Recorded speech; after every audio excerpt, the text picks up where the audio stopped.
Welcome everybody to tonight's meeting. I'd like to start by acknowledging the Darug and Darkinjung people as the traditional custodians of the land of the Hawkesbury. We pay respect to all elders past, present and emerging, and acknowledge all Aboriginal and Torres Strait Islander peoples as the first peoples of the country.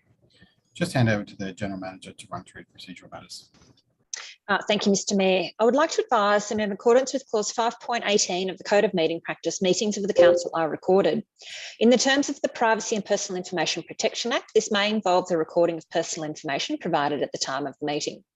The recordings are made to assist staff in compiling the minutes of the meeting and to enable the podcasting of council meetings. The provision of any information that is recorded is voluntary. If any person does not wish to be recorded, they should not address or request to address the meeting. The recordings may be made available to other persons where such access is in accordance with the relevant regulations, and the recordings are stored on Council's record management system. For the benefit of those persons who will be addressing the Council tonight, it is expected that you will refrain from making any insult, allegation or personal reflection against any person present or not at this meeting. This request relates to both your address to Council and any answers given in response to questions from councillors. Thank you, Mr Mayor. Thank you. I don't think we have any apologies this evening. No, I think everyone's here. Declarations of interest. Any declarations? Yes, please, Mr Mayor. Yes, Councillor Richards. I may have an interest. I need to declare on item 029, but that is only subject to the result of the rescission motion. Thank you. So I want to confirm, move the minutes in the previous meeting. Moved to Councillor Reardon, seconded to Councillor Lance Bucket. Any discussion? All those in favour? Declare it carried. So we have only one item subject to public address this evening, which is item 29, the Rural Boundary Clearing Code. So we'll just let our speakers into the meeting.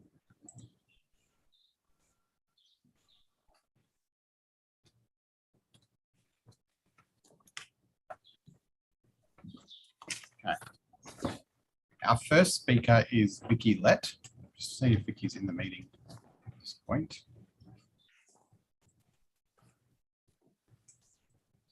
Hi, Vicky. We're up to you if you're ready to address us. Yeah.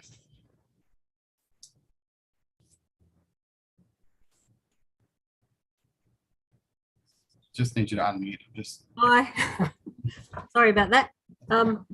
Thanks for allowing me to speak tonight. It should really have been Morgan Philpott, but Morgan is working, so I'm the fill-in lady. So just a bit of background. So I'm Vicky Lett. I'm a former resident of Hawkesbury and I went to Richmond High School. I was a wildlife carer in the Hawkesbury from 1988 until 2016 when we retired to the North Coast.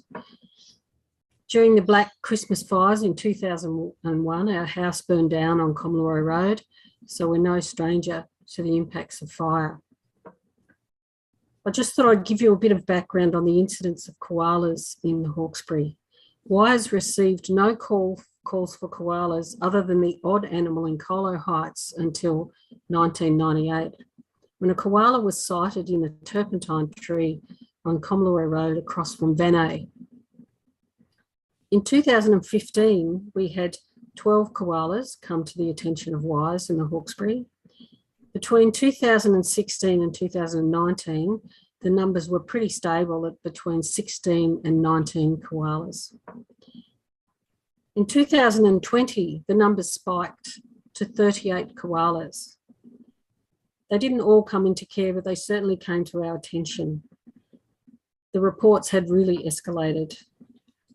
We believe we can link it to the years of drought and the impacts of those megafires.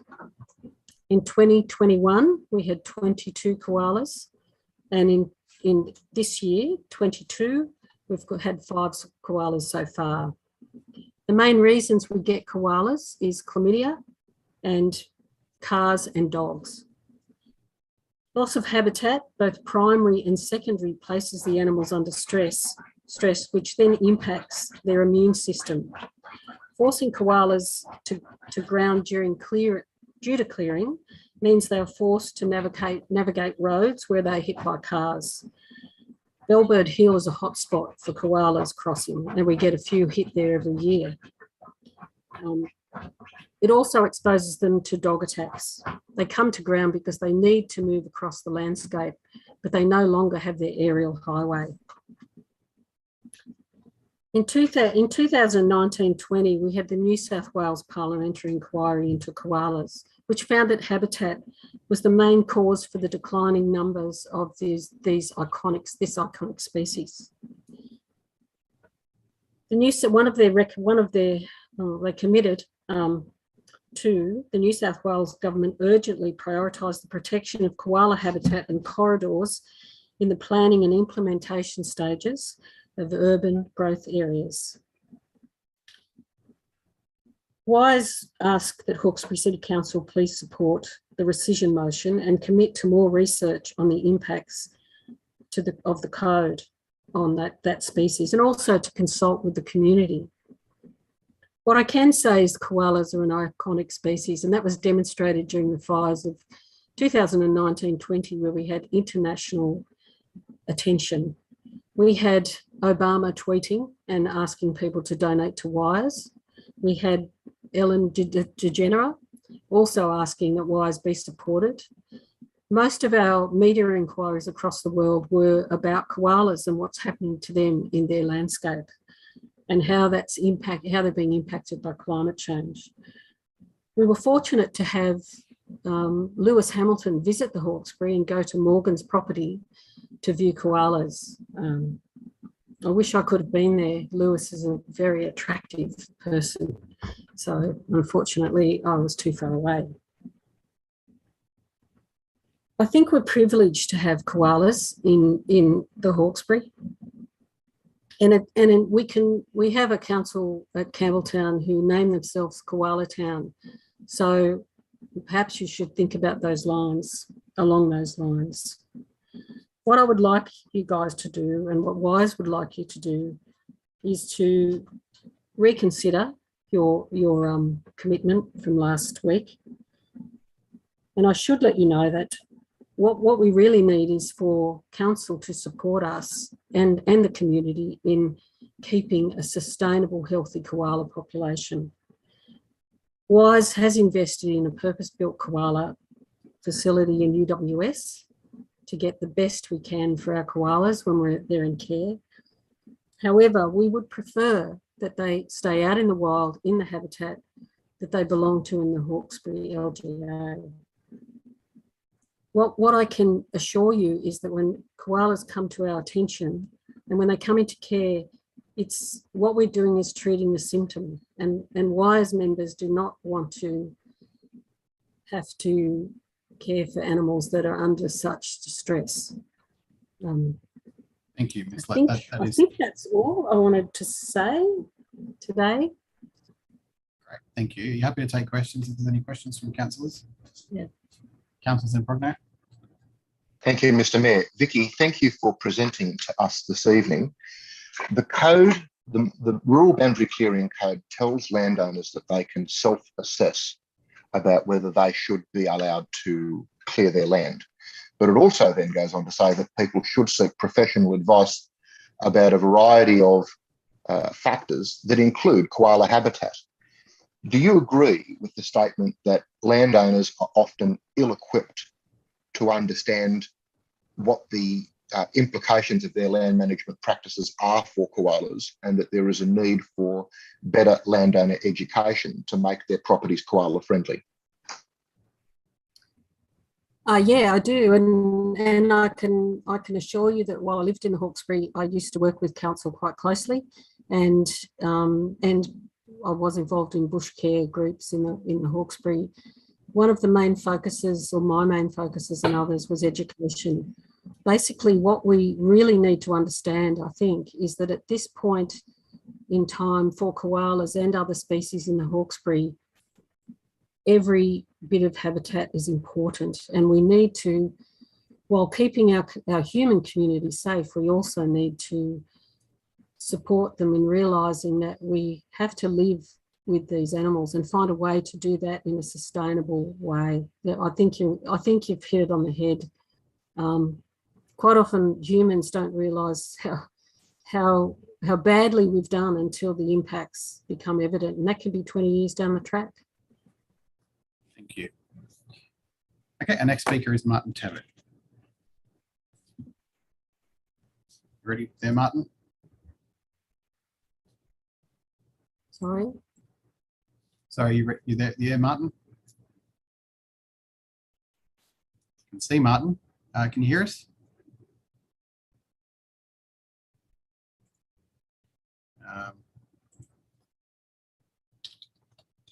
Let's try chatting for a second.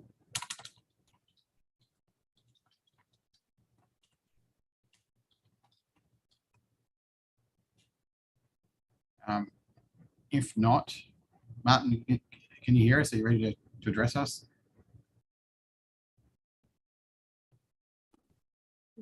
Yeah. Vic, did you want to talk to me? No, sorry, Vicky. I'm just looking for our next speaker now. Thank you. Martin, no, last call. I might otherwise move on to our second speaker and see if we can come back to Martin. Perhaps somebody could give Martin a call and just see if there's a connection issue. Brian Williams, you there and ready? Yes, I'm here and ready to go. Okay, thank you. Thanks, Mayor, and hello to all the councillors. I greatly appreciate the opportunity to talk to you. You've already received a submission from me via email.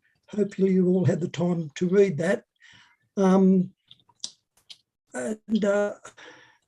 won't, you have my submission, so I won't, I'll just expand on that if I may. The Rural Boundary Clearing Code, which I'll refer to just as the code from here on in, was developed after the devastating fires of 1920. And just to refresh our memories, there was 5.3 million hectares burnt, an estimated 489 million animals killed, 2,476 homes destroyed, 26 people died, and 6 of those were volunteer firefighters. And with the predictions on climate change, the fires are going to become more intense and a lot more frequent.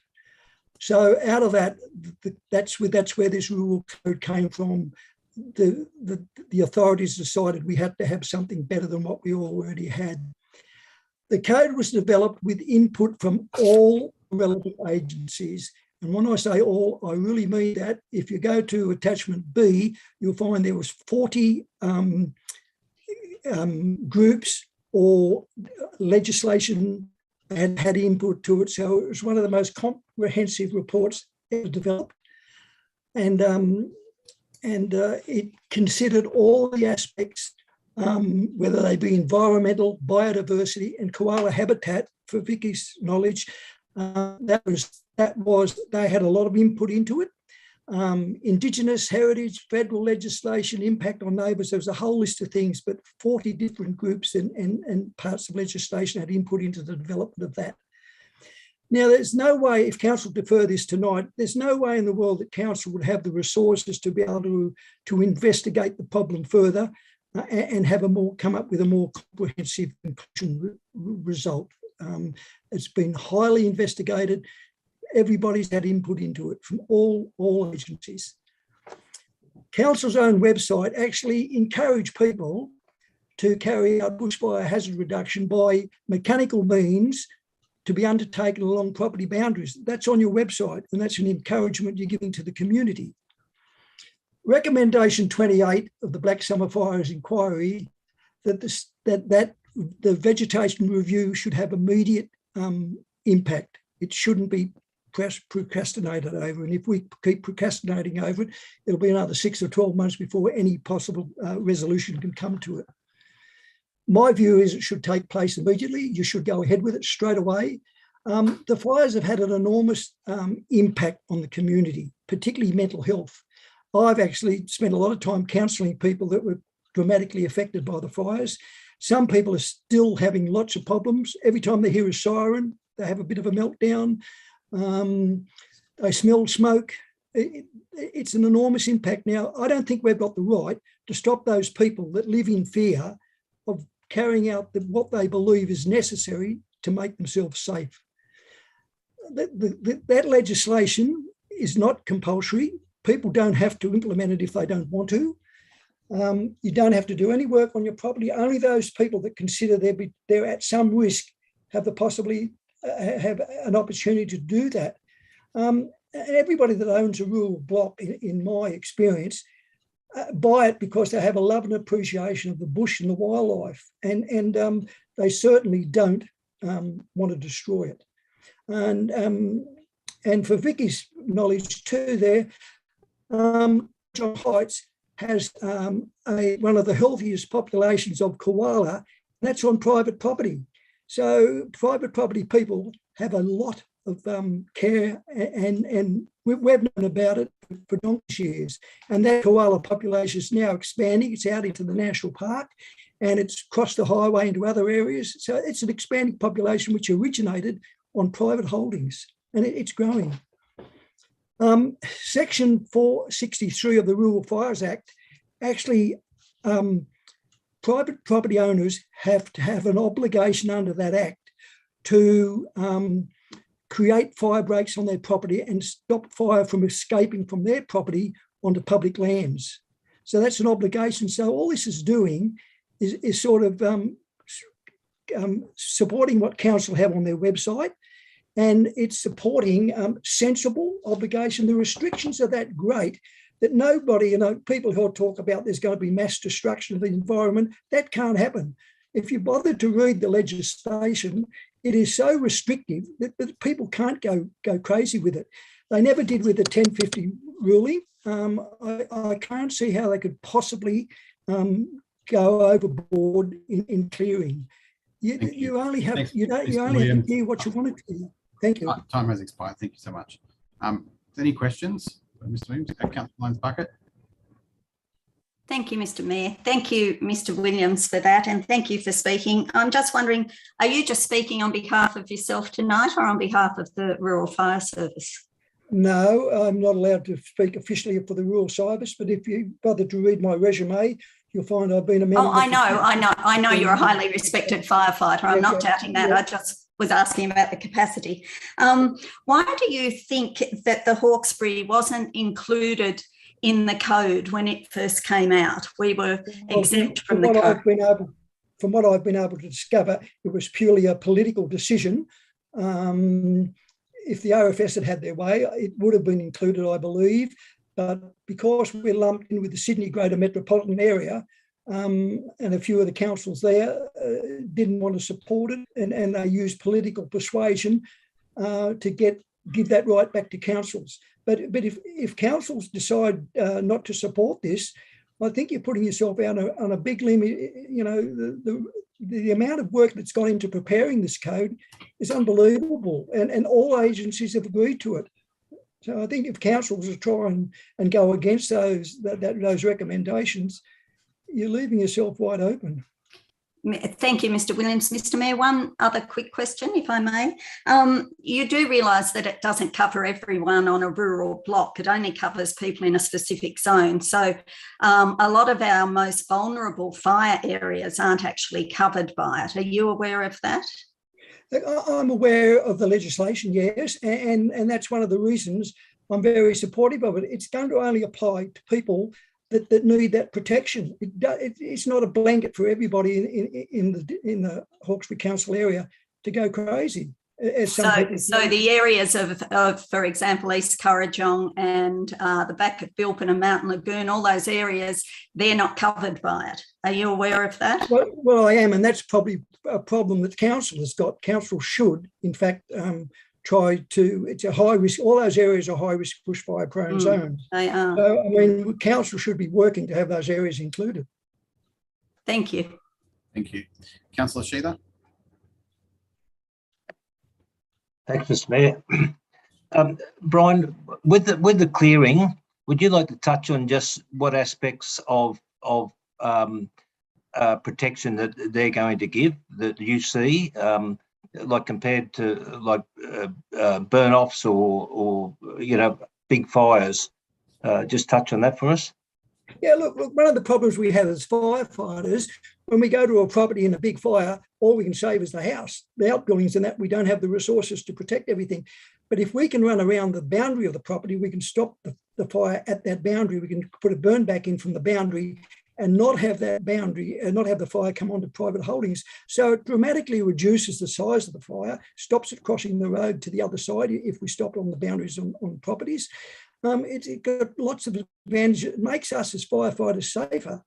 You know, we can do our job in a much more safer direction. And one of the problems I have as a person responsible for large groups of people, we're putting people into places that are extremely dangerous. If we've got a clear boundary around the back of the properties, we work fast, we can work safe, we can reduce the size of the fire. And those private properties then become refuge areas for the animals, as my property did in the fires. I had an enormous amount of wildlife that survived on my property because it wasn't overrun by fire. Thank you. Councillor Kotlash. Thank you, Mr. Mayor. Thank you, Brian, for that, for your presentation and your answers. I'd just like to get your perspective on the Gospers Mountain fire. Would a break of 25 metres around somebody's property, would that have stopped that scale of fire? It depends. What it does do, it gives us, usually at night time, we can put burn backs in to go back into the main fire and stop it overrunning property. So that's the advantage of it. Like, I spent a lot of my time in that Gospers Mountain fire putting bulldozer lines in, which were only a few metres wide, for burn back positions. So yeah, it gives you an enormous advantage, and it's got the opportunity to reduce the size and the scale of the fire. Thanks. Thank you. Councillor Wheeler. Thanks, Mr. Mayor. Thanks, Mr. Williams. Two questions, if I may. One is a quick one. The attachment that you refer to with the agencies that were involved in the development of the code, I assume that's attachment B of the code? That's correct, yep. Yeah, except to me that looks like the instruments and acts that are involved. There's no list of agencies there. That's a list of legislation that goes with this code. So I'm not quite sure where this list of, it's a list of 40 things, but I'm not sure where this list of 40 other organisations that you say had input into this code actually is, because I can't find it. I did say agencies and regulations. Right. Okay. Thanks. But if you look at that, everything's covered. If you read out what's been included in it, virtually every possible aspect has been covered. Okay. Well, probably not. I don't know how council. Just a point of order there. So we're not. I don't want to encourage debate. Mr. Williams is just here to give his opinion, and if you've got questions to draw out somebody whose expertise, I think that's good. But otherwise, we save the debate for the main discussion. Sure. And then the second question is, in order to be effective, to what extent would you have to clear that 25 metre strip? Could you have grass growing? Could you have grass growing on it? No. Look, under the regulation, as long as you comply with the guidelines, you're covered. But in my case, I wouldn't knock over a single large tree. I would just simply trim the lower branches to allow vehicle access through that. And it depends on the slope. There's a number of things that come into it, but the maximum you can have is 25 metres. A lot of people would only have probably 4 or 5 metres. Maybe that would be sufficient in lots of cases. It doesn't have to go to the extent, but you need it to cover. The Rural Fire Service is the knowledge when it comes to fires, and that's why they've given a 25 metre ruling to look at in the worst possible scenarios of slope where fires run much faster, to give an adequate zone to work from. Because the code doesn't stipulate that, does it? It just says 25 metres of clearing. It doesn't provide any additional recommendations as to how you would best do that on that site. Well, I don't know if you've had a look at what you've got to do to apply, but there's a lot of regulations. There's lots of things you can't do. So there's a tremendous, and it's not a mandatory requirement. People don't have to clear 25 metres. They don't have to clear anything. If a landholder objects to it, they don't have to do a single thing. It's not a compulsory code. Okay, thank you. Thanks. Our next speaker is Martin Tebbit. If Martin, you ready? There now, you can hear us. Yes, I can. Yeah. Okay, take it away. Good evening, councillors, and thank you for this opportunity. My wife and I live on our rural zone property in Bilpin, and we've owned that property for 50 years. By the way, we also like koalas, but I must say I am aware that they are in Bilpin, but we in our 50 years have not seen one. with all due respect. Now, we support hazard reduction and we oppose this rescission motion. The Rural Boundary Clearing Code, which we simply refer to now as the code, basically it says clearing a boundary will not stop fires. Well, that's our view, but will likely help mitigate damage and will provide access for fire trucks and assist in backburning. The bushfire inquiry, which the New South Wales government conducted, declared, quote, that it will reduce the potential for the spread of fires. There is no claim that it will necessarily stop a mega fire, but it will reduce the potential. And mega fires start small, I might add. The New South Wales Rural Fire Service Commissioner, Mr. Rob Rogers, and the New South Wales Emergency Services Minister have both stated, and this is officially, that the code is intended to simplify bushfire safety for landowners and the community. It removes some of the onerous, time-consuming approvals, obstructing basic hazard reduction in extreme fire risk areas. My wife and I's response is intended to address the incorrect claims being made, which are seeking to complicate and delay the implementation of this code. We do not expect our submission here to be a complete discussion on hazard reduction. The New South Wales Bushfire Inquiry recommended that a strategic approach to planning for bushfire will take time. And in order to protect, prepare and build resilience into existing communities, government should immediately, quote, review vegetation clearing policies to ensure that the processes are clear and easy to navigate for the community, and that they enable appropriate bushfire risk management by individual landowners without undue cost or complexity. The code has been prepared in accordance with Section 100 RA5 of the Rural Fires Act 1997 and allows landowners to clear certain vegetation along the boundary of their land holding to reduce the potential for the spread of bushfires. I emphasise again, to reduce the potential for the spread of bushfires. There is no magic wand in this, as we've seen in the catastrophic megafires. No magic wand there. When it's that bad, man cannot stop it until the fuel burns out. Now, the Hawkesbury is one of the most extreme fire risk areas in Australia, possibly in the world. And 2 years after that catastrophic fire, whilst there has been climate change discussion, fire risk residents are at even greater risks now because the bush regeneration is thicker than before. It's changed because that fire was so hot at the ground level is growing thicker than ever. Now, no hazard reduction of fuel has been allowed and nothing has changed since the 2019-2020 fires. Now, any consultation, which has been referred to by councillors, any consultation about safety ought to be with the real stakeholders whose homes and lives are in the fire areas, and particularly those next to national parks, which is most of Bilpin. These people's lives should not be put in danger by others seeking to impose their ideologies and personal views upon them, certainly from people who do not live in the area. The alarmist and speculative claim of clearing 16,000 hectares is inaccurate and fallacious and lacks perspective in our view. Much of the fire area concerned is mountainous and it's impossible to clear. Apart from that, many areas are already cleared, and one of the code restrictions is on slopes greater than 18%. Now, also when the code is enacted, some owners will not want to clear.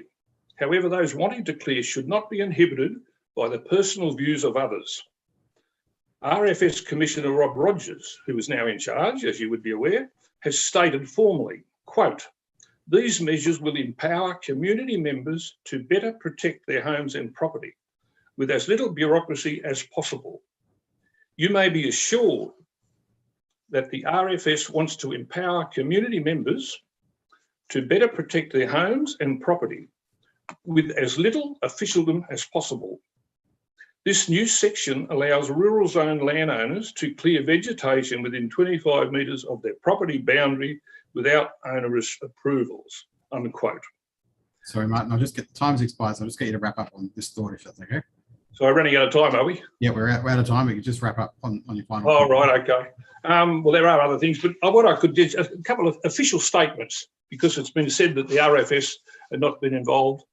The Emergency Services Minister has stated, quote, the new laws are based on the expert operational advice of the New South Wales RFS, and the RFS developed the online assessment tool. There are other statements here I'm happy to read, but I'm also happy to answer questions. Thank you. Councillor Zemprogno. Mr. Mayor, and thank you, Mr. Tabbert, for presenting us this evening. Two questions, one brief, one not. The first one, brief. Are you suggesting that you wish to clear your land for fire hazard reduction purposes, yes or no? Well, no. So, all right then, so I'll move on to my next question. Your case has been relatively public. You've spoken in the media about your desire to clear land for fire hazard reduction. You're now denying that. Yes, I am. Yes, I am. That's incorrect. All right then. I was told that you applied for a hazard reduction certificate under the Bushfire Environmental Code. I'll just stop you there, Councillor Zemprogno. I don't believe this is appropriate at all. If you wanted to share Councillor Mr. Tabbett's personal information, I would suggest you check with him first. Does that occur? I'm referring to matters that are publicly reported in the media. I'm quoting from matters that are publicly reported in the media. I don't believe that's public. I don't believe if someone's applied for an application that's publicly available information, whether it's been reported or not. I think if you want to go and share Mr. Tabbett's personal information, you should check with him first. I would be happy to answer that, Mayor, though. I'd be quite happy to answer any question. With Mr. Tabbett's kind permission, I'll continue. The hazard reduction certificate that you applied for wended its way up the chain to the RFS hierarchy and indeed to the minister, and then came back down, meaning that it was subjected to a great deal more scrutiny than other applications might. Yes. If I can quote from the answer that I received, in no way could the land that Mr. Tabbett sought to clear be characterised as being for the purpose of hazard reduction. The several reports delivered as the result of his application said that it was not. So it's not the case that the land that you're seeking to clear, even under this code, is for fire mitigation purposes. This is entirely inappropriate, Councillor Zemprogno. I think you're well and truly, not for me to decide, probably in breach of the code here. You cannot be saying that to the person who's coming to give their opinion. We're not discussing whether Mr. Tabbett can clear his land or whether his motivation here is correct or not. That's completely inappropriate. We're going to stop that line of questioning. With respect, Mr. Mayor, Mr. Tabbett invited.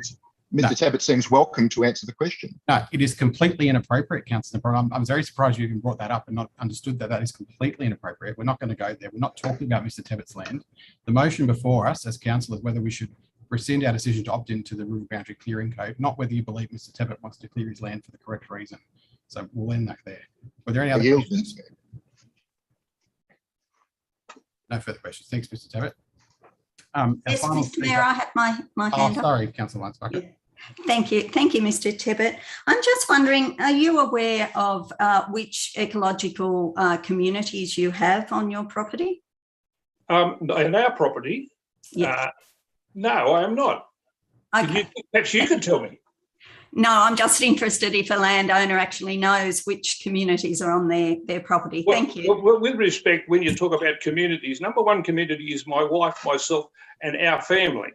Secondly, we have 100 acres, and I know every inch of that 100 acres. We simply want to have a strip, and we would have been happy with 5 or 10 metres so we can drive along the fence. And in relation to the matter brought up a little bit earlier about a hazard reduction certificate, I applied for a certificate from the RFS to rebuild a fence and have a line next to it for my tractor.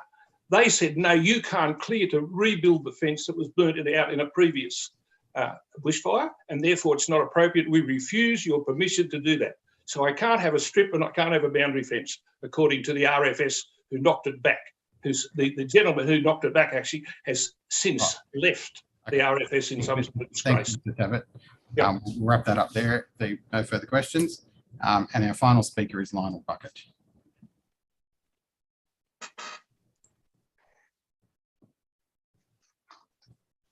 Yeah, Lionel. Am I muted? You are. Okay. Hi, my name's Lionel Bucket. Thank you all for letting me have an input. I'm speaking to you from my office in Barambing, where we survived an unannounced burn over 15 December 2019. I've preserved the post in the background here and still using my melted computer to remind me of how bad that fire was. The RFS computer predicted 40 dead at Barambing and Tomar and Bilpin, and we all survived. We survived because we are a fire-wise community with plenty of inherited bush skills. My family have lived in the area for over 100 years. I'm a foundation member of the RFS. I've been in there for 40-something years. I grew up in national parks in the Hawkesbury. I've lived through many bushfires. We survived the hottest fire because we believe in science and followed the science advice. We maintained the asset protection zone stipulated under the building codes, and this allowed our building and wildlife that made it into those zones to survive the fire. Yes, the clearing saved people and it saved animals. A result of the Black Summer fires, which killed 26 people and destroyed 2,476 homes, the New South Wales government established the New South Wales Bushfire Inquiry. The inquiry held consultations across the state, took submissions from the RFS personnel, environmental groups, Indigenous groups, national parks, affected property owners and bushfire management experts. At the conclusion of the inquiry, recommendation 28 was made, and I quote, "In order to protect, prepare and build resilience into existing communities, it should immediately review vegetation clearing policies to ensure that the processes are clear and easy to navigate for the community." The New South Wales government responded by mustering the resources of 5 government departments, police, emergency services, environment, planning, agriculture, Western Sydney, to develop the Rural Boundary Clearing Code and the Rural Boundary Clearing Tool. The tool allows anyone to input an address and set an aerial view of the property, receive information on whether the property is eligible for the 25-metre clearing code, and if eligible, you can print a copy. So today I put in an address at Lithgow because Lithgow is in the code, and it brings up all the areas that you can't clear. It's pretty sophisticated, the mapping system from the New South Wales Planning Portal. And I'd say that's used in this. There's a lot of very clever people who put together this tool, and it's really easy to use. If you look at it for Hawkesbury, it's just grey because at the moment Hawkesbury's not opted in. So I'm here to speak in favour of the code because the New South Wales Bushfire Inquiry, which recommended it, and the 5 government departments used their collected expertise, address the concerns set out in the rescind motion. This is a different issue to the designated fire trails program. That's for backburning. This is for property protection. Fires affect property before any backburning campaign is instigated. It also gives a greater distance from radiant heat. Radiant heat is what will kill you in a bushfire. So 25 metres can make a really big difference to protect your life. In the 2019 fires, the RFS was overwhelmed. They did a great job in the circumstances, but they couldn't be everywhere. So this will help people in that situation, which sadly we'll probably see again with rising temperatures. My property has kilometres of boundary. I'll use the code for about 80 metres in the area where the known fire path is. That will reduce the radiant heat. That will give me more protection, the animals that shelter here more protection in a similar circumstance to the 2019 fire. Koala seems to be a big issue. On Sunday, I was coming along the road and my neighbours had a koala bear on the road they need to remove. So I showed them how to remove the koala bear because he wouldn't get off the road. We have a community that's lived with koalas for about 20 years. So we took it over to put it on a big grey gum tree. I like grey gum trees. No, said the property owner. She came out and said, that's not his tree. Bring him over to this tree here. And he said, well, we're moving him because the dogs in your yard might get onto him. And she said, no, he and the dogs get on well. He always comes and sits up this tree. So what we've learned living with koalas is they actually like the ground cleared so they can they don't have to like struggle through the scrub to get to their next favourite tree. So you can see, and the other side to that is at Mount Lagoon, we found the bodies of 2 dead koalas from the backburn. They weren't able to get out, but it was an area that this clearing code might have reduced the fuel and those koalas might have survived. So Just that his time's expired there, line 7. So thank you very much. Thank you all for all the other speakers for their contribution. Thank you. Is there any questions for Mr. Bucket? No? All right, thank you. So that was our final speaker. So we'll move on to the motion if one of those councillors wants to move it. Moved Councillor Zambrogno, seconded Councillor Wheeler. Discussion, Councillor Zambrogno. Thank you, Mr. Mayor. So I want us to be very careful because we've been over this territory several times and we all value our time. So let me try and hone in on what's relevant to us tonight. We have heard a number of speakers speaking in favour of the adoption of the code. I am broadly in support of the code, but that's not why this rescission motion is coming here tonight. The rescission motion is before us because I and others are of the belief that it would be very unwise for us to adopt this code without doing some critical work first.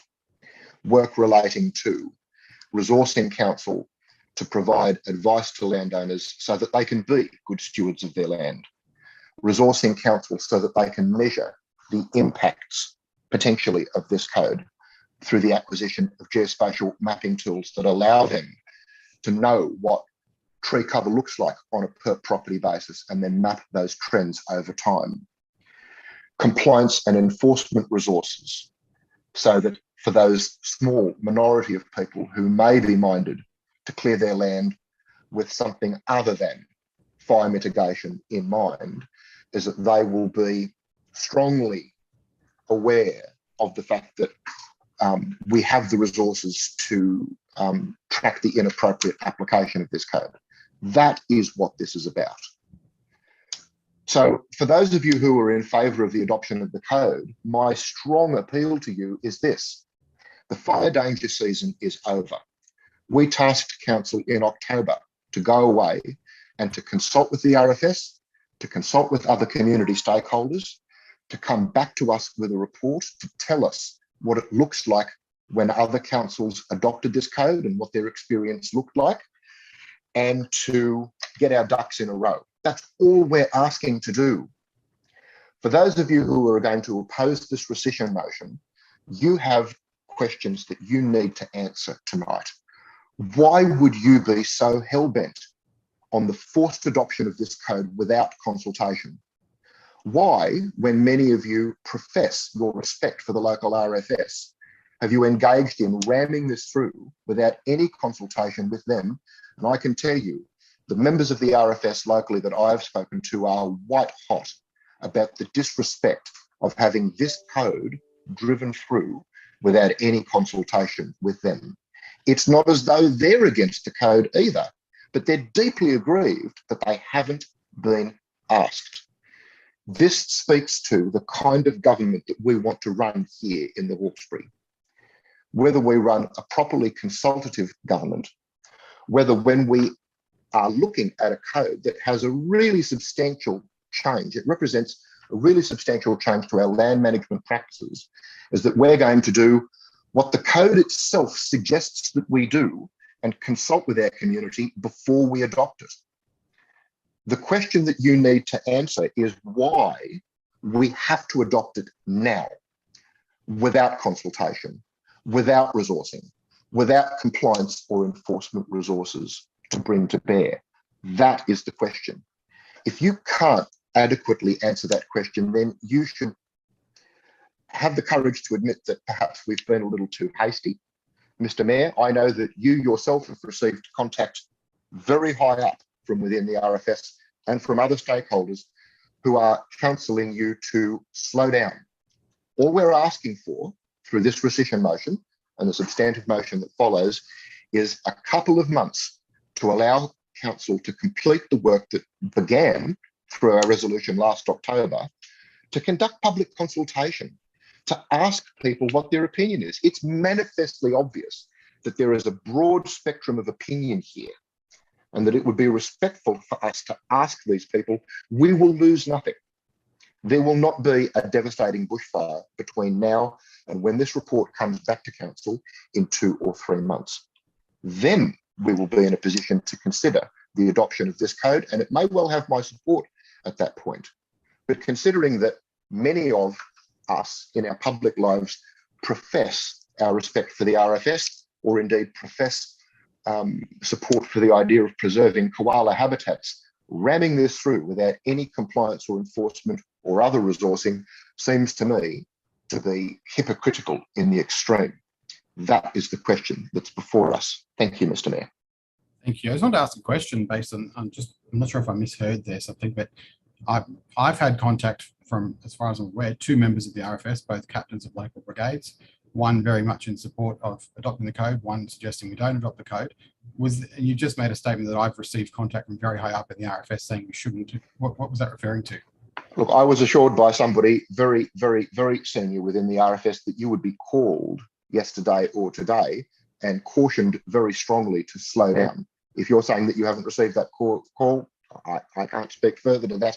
All I know is that we had one. I think we'll stop there, and yeah, I think that's quite correct. That what the statement you made was incorrect, and we'll consider it retracted. That you don't have any knowledge of anybody having contacted me, because I have not been contacted by anyone from high up in the RFS. So, well, you and I both know that there are people who would prefer not to be embroiled in what is ultimately a political question, and whose dignity in their post demands that they not be. What I'm suggesting, Councillor Zempogno, is perhaps you should retract the statement because it was not true, and you obviously did. If it was a phone call, you obviously wouldn't have had knowledge, even if it was true. So I'm not sure why you would make the statement that you had knowledge of. Look, I'm making the statement on the basis of my conversation with that person and their promise to me that they would contact you. All right. So we've got more secret people that have told Nathan that they agree with him, but we'll move on. Councillor Weigel.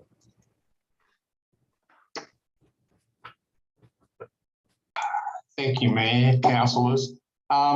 Just quickly, thanks for all the speakers tonight, making their time available. If I may, I'd like to move an amendment to the recession motion. I have a second, please. You got the motion there? Yeah, I do.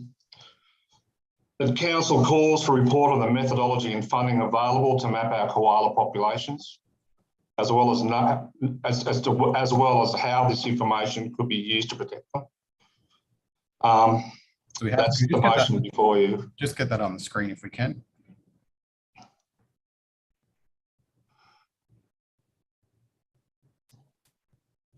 Okay, do you have a seconder for that? Point of order. Yes, Councillor Lance-Bucket. Mr. Mayor, is that possible? Is that an amendment to the substantive, or is that isn't the rescission motion simply to rescind an existing resolution? Yeah, so we've got a notice of motion, and the notice of motion is that this resolution should be rescinded. We've got an amendment here that isn't a direct negative, as far as I can see, and is dealing with the same subject matter, so I think it's valid. Yep. Mr. Mayor, I object. Also, point of order. Okay. I agree with Councillor Lyons-Bucket that this is a new point of order, Councillor Zempogno? Yes, it is, Mr. Mayor.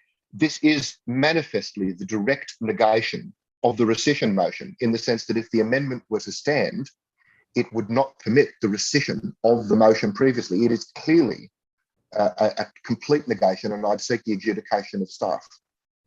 Well, staff don't adjudicate, the chair adjudicates, but I don't believe that calling for a report on mapping and funding for koala populations is the direct negative of rescinding the decision to opt into the code. I don't see how that's the direct negative to the decision to opt in would be Point of order again, Mr. Mayor. Yes, Councillor Lyons-Bucket. Mr. Mayor, I believe that a rescission can only relate to the actual resolution that stands. I think we have to rescind or not rescind and then deal with another motion. No, so a rescission motion is a notice of motion, and a motion can be amended so long as it's not the direct negative and it does deal with the same subject matter. So I've ruled on that point of order. Unless there's a different point of order, we'll move on. Motion of dissent, Mr. Mayor. Motion of dissent moved, Councillor Wheeler. If you could just please pull the screen now, because I can't see everyone at one go. So the motion of dissent has been moved in the ruling that this is a valid amendment. Those in favour of the motion of dissent, please raise your hand. In favour of Councillor Lyons-Bucket, Councillor Zempogno, Councillor Wheeler, Councillor Kotlash, Councillor Calvert, Councillor Durick. Against, Councillor Connolly, Councillor Weigel, Councillor Dogramachi, Councillor Sheether, Councillor Richards, Councillor Reardon. Declare it failed on the casting vote of the mayor. Moving on. So we've got a valid amendment. Did you want to speak to that, Councillor Weigel? Yeah, just briefly if I could. Based on that, there's no new information for me to revisit this decision anyway. Bushfire protection is paramount, not only the lives of people, but also their property, and as I mentioned before, and their memories. It's not mutually exclusive with the protection of koalas too. I agree we should be looking at koala mapping unequivocally, and that's probably the reason why I don't support this rescission motion. Thank you. Councillor Dogramachi. Thank you, Mr. Mayor. Please accept my apologies on these matters. Not only as a councillor, but I have very little idea about what's happening. But what I would like to say is, to start with, that I'm not a Liberal or Labour supporter. I'm for all Hawkesbury residents. If a Labour friend move a motion that's sensible to me, and if it may benefit the people of Hawkesbury, I will vote with them, regardless of who. If the Greens, Communists, and for the argument's sake, fascist or whatever you want, the most extremist, if they move a motion, and if I feel that it's going to help to feed the hungry, to look after the single dads, single moms, or whatever, I will vote for them. And for this code, I have doubt. I have many, many questions, I need to ask. Who came up with the 16,000 hectares? Did they have some kind of a tape measure? Did they have helicopters flying overhead and with lasers that, were finding out, how many thousands of hectares? And once, this motion is passed, all those people involved, are they going to bring their graders, bulldozers, and do it at the overnight and that sort of thing? And this 16,000 hectares, I don't think it's 16,000, maybe it's 5,000 hectares. And when we heard, and I have received some kind of a document in the last week or so, 480 million animals. Who counted them one by one? And why it's only koalas? How about snakes? How about witchetty grubs? How about birds? 480 million, if we accept that figure, that died during the fire. It was a lie. It was a deceit from whoever put that figure, because that's all over Australia, or at least for New South Wales. And they are trying to give the impression that that 480 million animals were only they were dead in Hawkesbury area. So for that reason, that I'm angry, and of course, with respect, both parties do this kind of tricks. And the other thing that I'm very, very hesitant to rescind. One of the reasons is that we have over 25 people dead, 6 of them volunteers. And on top of it, why bring the koala? Because, they are cuddly, and because people's, heart will melt when they see them. What's happening with foxes? What's happening with the other animals I mentioned? And what about the 60 plus houses have been burnt in Gospers Mountain? And not a single councillor mentioned about those dead animals and devastated families. It's only koalas and little koalas. There's a saying that I learned in this country: put your money where your mouth is. How about those opposing this code donate their yearly councillor fees to Koala Foundation if they are so much they're in love with koalas. I love koalas more than any one of you, because I was born outside Australia. You were born with koalas. So as a practical person and man with common sense, and when I'm in doubt, and on top of it, I have to mention this too. For the last couple of weeks, I have emailed to certain government agencies, including RFS, to enlighten me about this matter. So I could find out, I could read, and I would sit down, and not a single entity replied to me, not even a phone call. And for that reason, I will be standing by with what I did on the last meeting, and I'm all for it. Thank you. Thanks, Councillor Dogamachi. Councillor Wheeler. You're on mute, Councillor Wheeler.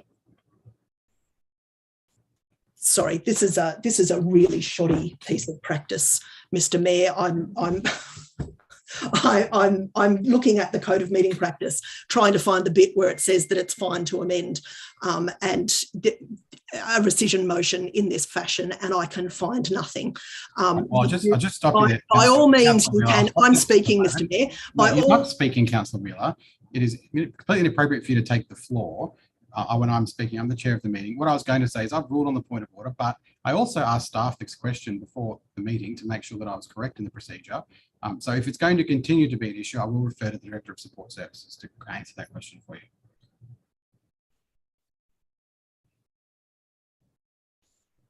Sorry, Director of Support Services, you there? The question is there anything in the Code of Meeting Practice that prohibits the amendment of a rescission motion? Thanks, Mr. Mayor. The code refers to rescission motion as being a motion, and therefore it is possible for council to move an amendment against that motion as long as it's not a direct negative and it's the same subject matter. Thank you. So I have ruled on the point of order. We're not going to discuss the point of order anymore. It's also been subject to a council resolution now confirming the position is correct. So we'll move on and then we'll have debate relevant to the amendment. Given that I wasn't able to speak on the motion of dissent, which I'm entitled to under the Code of Meeting Practice, and given that I'm also entitled to speak without it being interrupted under the Code of Meeting Practice, Mr. Mayor, I object to your conduct to this point. The Code of Meeting Practice states that a rescission motion that you can't move something, that you must move something that has something. Councillor Wheeler, I'll stop you again. Councillor Wheeler, you're incorrect on a number of points. The Code of Meeting Practice is quite clear that when the chair is speaking, the chair has the call and you are to stop speaking. That's quite clear. So the statement that I can't interrupt you to correct you when you're discussing irrelevant matters is completely incorrect. The Code of Meeting Practice is clear it can be amended. That a motion of dissent was then put and it failed. I've then got confirmation from the staff of the procedure. We're not going to spend any more time discussing the point of order that's been ruled on and voted on. We're now going to move to the amendment. And if you've got any discussion with the amendment, you can go ahead now. Otherwise, I'll move on to a further speaker. So we're going to talk about koala habitat that actually doesn't have anything to do with the rescission motion that's before you. It has to do with the substantive amendment that we now can't debate because you've allowed an amendment that doesn't match the rescission motion that was put to you lawfully by 3 councillors. That is really, really poor form. What we've had is a series of contentions about a piece of legislation that are incorrect. So we now have on record incorrect statements about a piece of legislation and a commitment from this council to enact that legislation without the resources to do it properly. We have heard that the purpose of that legislation was to make it easy for people to clear land. And yet in the same breath, we've heard that it's actually quite complex and people won't be able to clear lots of land. We heard that from Mr. Williams. We've heard that this was developed by the RFS. And in fact, it's not. It was developed by the Minister for Police and Emergency Services. He stated that in Hansard, that he developed the legislation, not the RFS. We've been told that there's a list of agencies involved, 40 agencies. In fact, it's a list of 40 pieces of legislation. And so now we've gone off on this tear about koalas in the hope that that will make it all okay. So what you've done is commit council to resourcing a code that we didn't have to pick up at this point, that we could have got further information about a variety of issues, not just koalas, in order to conserve not only council's financial resources, but the biodiversity that supports the species currently in question. And yet you chose not to. And so now as an afterthought, you might do a bit of mapping to make it all okay. Where are you going to get the resources to do that mapping? Where will you find the resources to make sure that that species and all the other species that share its habitat are safe? Where will you find the resources to enable landowners to clear their land in accordance with the code without getting into further trouble? The penalties for misuse of this code are severe, and they don't just relate to koalas. Are you going to get that out of the 50 million that the government's promised everybody they can have for their koalas? Is that where we're going to go with koalas now? We're all going to get a little bit out of that purse. I noticed that everybody's happy to be photographed with a koala, but none of you are happy to actually protect them. That's not how biodiversity conservation works. This is a shameful, shameful piece of politicking. You are committing this council to use resources we don't have, resources that will have to be plucked from somewhere else. What will we not do while we are supervising this code? Will we not stop people who are building homes illegally along the river? Will we condemn them to drowning because we don't have sufficient resources? Will we not observe land clearing somewhere else? Where will this money come from to do this?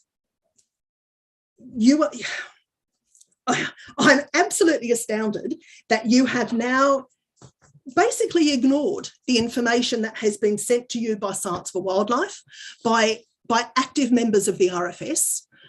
You have put aside your capacity to talk to people about how this code might actually work and get a good outcome on the ground for everybody, not just the landowners who want to clear, but everybody in the LGA. And you think that you'll fix it with a bit of mapping of koalas. This is a really sad indictment of what this term of council is going to look like with you people at the helm. I am staggered by how political you have made bushfire safety and how political you have made conservation of habitat. We're not discussing what you think about other people's motivations and politics. We're talking about the amendment before us, which is that we should, instead of rescinding the motion in front of me, but look at the funding and options for koala habitat mapping. So I'll just bring you back to that point. And my statement stands, Mr. Mayor. This is a very, very poor surrogate for proper consultation about the implementation of the Bushfire Management Code, the Rural Boundary Clearing Code and the management of it.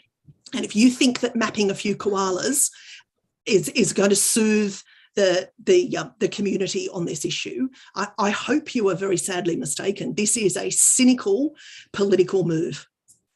Thank you. Time's expired. Councillor Lyons Bucket. Thank you, Mr. Mayor. I've got a question for Councillor Weigel. Could Councillor Weigel please explain how his amendment relates to the rescission motion, please? I must have missed. Ruling that out of order. We've already very thoroughly addressed this point. We argue the amendment. No, I'm sorry, Mr. Mayor. I wish to address the amendment, and I don't understand what he meant. How it. I'm asking him about his amendment. He raised the amendment. I want him to just answer how it relates to the rescission motion. No, the point's been dealt with and we're not going back there again. I'm not talking about the process point. I'm talking about the content of it. I can't see the amendment. I don't know what it's about. Okay. I don't know how it relates. Bring the amendment back up on the screen if that's okay, and we'll go to another speaker while Councillor Lyons Bucket reads it if you want, or if there's any other speakers. If not, did you want to speak now, Councillor Lyons Bucket, on the matter? Well, I can't see it, so I don't know what it is. Okay, well, if we can have That's why I was asking for an explanation, which would have been good. Okay, that's the amendment there.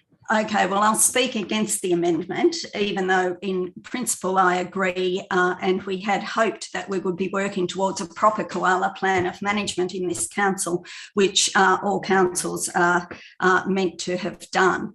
The methodology and funding. All right. Well, we had called in the substantive motion, as Councillor Wheeler raised, for this. And I think that attaching this to a code is a very, a code that we have just heard from the speakers is something that people don't understand. So in other words, we're going to retain the code, and this, as this motion does apparently relate to the code. So I'll just speak on that for a moment, if I may, Mr. Mayor.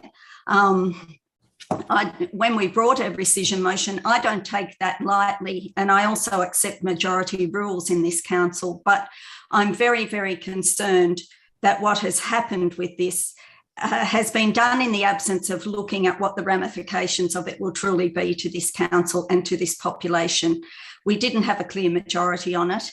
And what's most startling to me is the amount of contradictory opinion and advice we have received from people, which means that we have a duty then to investigate this further. We just heard that, we've heard you say in the past that people will know the best thing to do. We heard Mr. Williams say that people will follow the guidelines of the code. When I asked Mr. Tippett, did he know about the ecological communities on his property? He did not. And he also said that he was not using it for fire mitigation.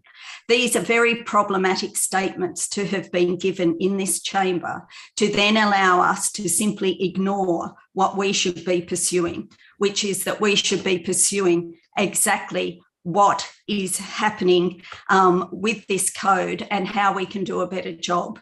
We know when we look at the koala population, how long, I mean, this is just a very broad-based thing, how long would that take? How much clearing of their valuable habitat may have occurred before we even get that information? And yet we had a very logical, a very comprehensive set of parameters to look at that would have also allowed us to call on the state government and say, why do you think one size fits all? Why put it to that zoning and not allow our most vulnerable properties to also be a part of it? It makes no sense. It was a political decision and it has sidelined many people. And if you look at the mapping tool that the government has for this, if you look, for example, at an area like Wallandilly, it's like a patchwork quilt. You'll have two properties can do it here, the next one can't, the next one can, two more can't. And then the whole thing, how is that going to protect anyone? A fire's not going to move along and think, oh, hang on, here's a rural property. I won't bounce over there. I'll go over to this E4 zone over here because they couldn't clear. It's an absolute farce. And the way that you have handled it tonight is extremely disappointing. And I'm sorry for our community. I'm sorry for the people who have asked us to advocate for fairness and for information on this. I think supporting this is just farcical and it's very, very distressing. And one would actually wonder of the motivations behind it. Thank you. Thanks, Councillor Lyons-Bucket. Councillor Carwett. Thank you, Mr. Mayor. Can I start with a question, please? If this amendment is lost, do we revert to the rescission motion? Yes. Okay, for that reason alone, I'm going to be speaking against and voting against the amendment, and I urge other councillors to do the same. I think what happened tonight was the community expected to have a discussion about whether this matter should be taken to public consultation or not. That's what the rescission motion was about. Do we take this to public consultation or do we just opt in straight away? This amendment takes away that whole discussion. And by doing that, we're letting down the community, and I think the community are listening to this, and I think they might be quite disappointed in the direction that this amendment takes us. The discussion isn't and wasn't about koalas. It was supposed to be about public consultation. And I think that a number of the public speakers and perhaps even some of the councillors that have spoken so far, in my opinion, were all out of order anyway. They weren't on the topic. We weren't supposed to be discussing tonight the ins and outs of the code. We were supposed to be discussing, do we take this to public consultation or don't we? And this amendment that's been put up takes away that possibility. So I'm going to be voting against the amendment, and I urge other councillors to do the same so that we can get back to what we advertised in the business paper that we were going to talk about. Thank you. I might just clarify something on that point, Councillor Calvert, because perhaps something I thought was clear, but maybe not, it's been missed, is that we had a motion before us to rescind our decision to opt into the code. Some of, clearly a number of councillors, given that there's no new information at all been presented, we're not going to agree to that. We made a decision only 2 weeks ago, and there's been no new information that might cause us to change that decision. However, there's been a suggested substantive motion provided in the business paper. most of those items in the suggested substantive motion could only apply if we did rescind. However, points 4 and 5, which is around the funding and mechanisms for koala mapping of koala populations, could happen either way. So what we've done here, what is being achieved here by this amendment is we're saying, even if we don't rescind, even if we're going to stay opted in, we could still do this. So rather than just miss the chance to what I think that the three councillors that brought this, I think that's a good point. We should be doing that. Rather than miss the chance to vote on that, if we move it as an amendment, we can still pick up the parts of the substantive motion that we can agree with, whilst moving ahead and not agreeing to rescind our previous motion. So it's certainly not in any way an attempt to be exclusive. It was the opposite. It was an attempt to include the good bits that we could agree on and debate only the bits that we disagreed on. The bit that we disagree on is whether we should rescind this motion or not. The things we have in common is what's put in the amendment. I understand that those councillors who want to rescind the motion are likely to vote against the amendment. The point of this is to make sure that either way, whether that is successful or not, this action gets picked up and taken forward. So certainly this doesn't stop, from my perspective, I can't see how this stops discussion on whether or not the matter should be rescinded. That's still at the core of the matter. When we vote on this amendment, we're voting on whether or not we should rescind the motion. At the next vote will be whether or not we should do this. So I disagree completely with that, and I hope that's not the way that people have interpreted the action. It was trying to make sure that we pick up this action as well either way. Councillor Kotlash. Thank you, Mr. Mayor. I'm speaking against this amendment. I agree with Councillor Calvert, so that it stops the debate about the other issue.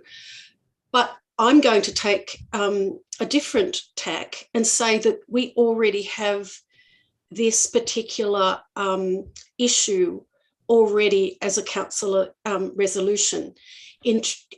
On the 15th of June 2021, I brought a motion to council to develop a conservation and restoration strategy. And one of the pillars of that strategy, which is now a council resolution and is presumably happening in the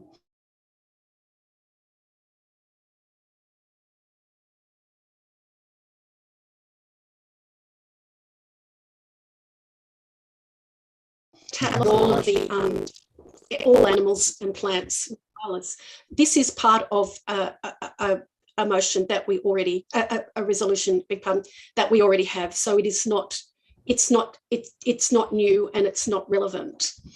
I'll leave it at that. I'm really disappointed in how this is going as well. Thank you. So any further discussion on the amendment?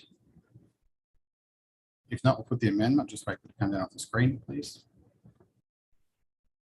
All those in favour of the amendment, please raise your hand. In favour are Councillor Connolly, Councillor Dobrimachi, Councillor Weigel, Councillor Sheether, Councillor Richards, Councillor Reardon. Against?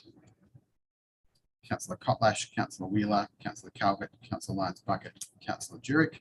Declare it carried on the casting, and Councillor Zamprogno, and declare it carried on the casting vote of the Mayor. The amendment now becomes the motion. Did you want any further discussion on those? We have right to reply, Councillor Zamprogno. Councillor Zamprogno.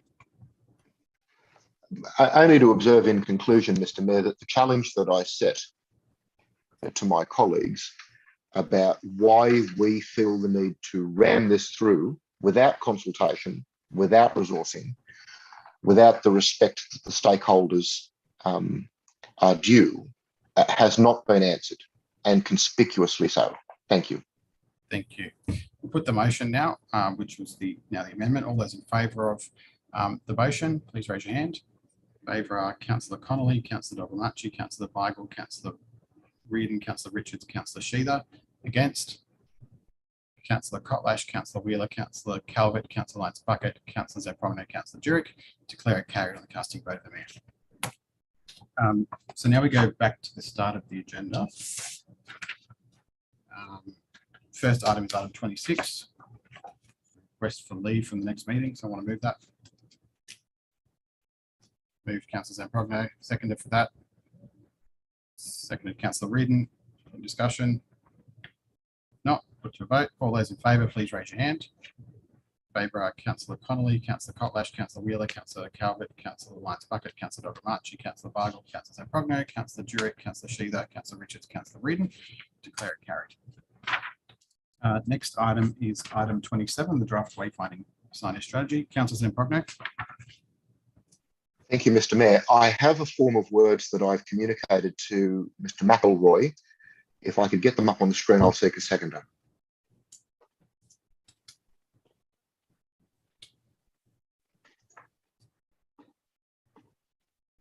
Just waiting for them to come up on the screen, please. And for the benefit of colleagues, it is, all right then. So, Mr. McElroy, it's effectively the recommendation in the business paper with the addition of these as 2 additional points. I should have made that. I'll second that, Mr. Mayor. So just for clarity, so seconded Councillor Lyons back up. For clarity, this will be points 3 and 4 following the recommendations of point 1 and 2. That's correct. It's the recommendation in the business paper with these as additional points. And with a seconder, I'll just address it briefly. This is a good policy. It's been in the pipeline for a long time. These additional dot points seek to address a couple of particular concerns that have been brought to me. One relates to the absence of any mention of the regional gallery in that wayfinding strategy, either in the list of pictograms or proposed signage. So I'm simply suggesting that as we proceed into the detailed design phase, that we give particular recognition or consideration to our regional gallery, which is a significant draw. The next dot point relates to my concern that this signage is not neutral. Often what we say and put up on a sign is the narrative that we as a society tell ourselves about who we are and what our values are and what history actually represents. I was concerned that in the various drafts of this wayfinding and signage strategy that have come to us thus far, there's insufficient attention as to who has editorial agency over what goes up on those signs. If it's something simple like the paddle wheel is 1 kilometre this way, that's not what I'm talking about. I'm talking about where there's editorial content that says, hey, this is why this area has significance, European significance, Indigenous heritage, or otherwise.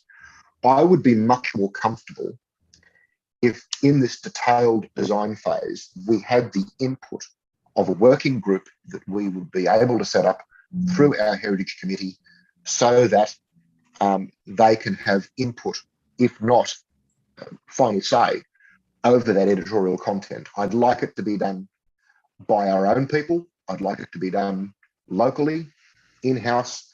I don't want to farm that out because this is the story that we tell ourselves about the places that have meaning for us. And I'd like us to be telling that story to us. I hope that that has the support of my colleagues. Thank you. Thanks, Councillor Zamprogno. I might just ask a question to the General Manager or Director of City Planning, depending on who wants it, just about whether staff have any thoughts or are comfortable on the on point 4 in that motion that requires the detailed design to work with the Heritage Committee. Thank you, through you, Mr. Mayor. Yes, so there's actually 2 related projects. There's this broader signage strategy that will deal with all kinds of signage and obviously address basic building code of Australia and safety issues as well, which we have to meet. And then there'll be, you know, the content of signage. And then we have the heritage trail signage, which, you know, we're looking at innovative ways of capturing information, potentially using QR codes so that information can be updated, or as things occur.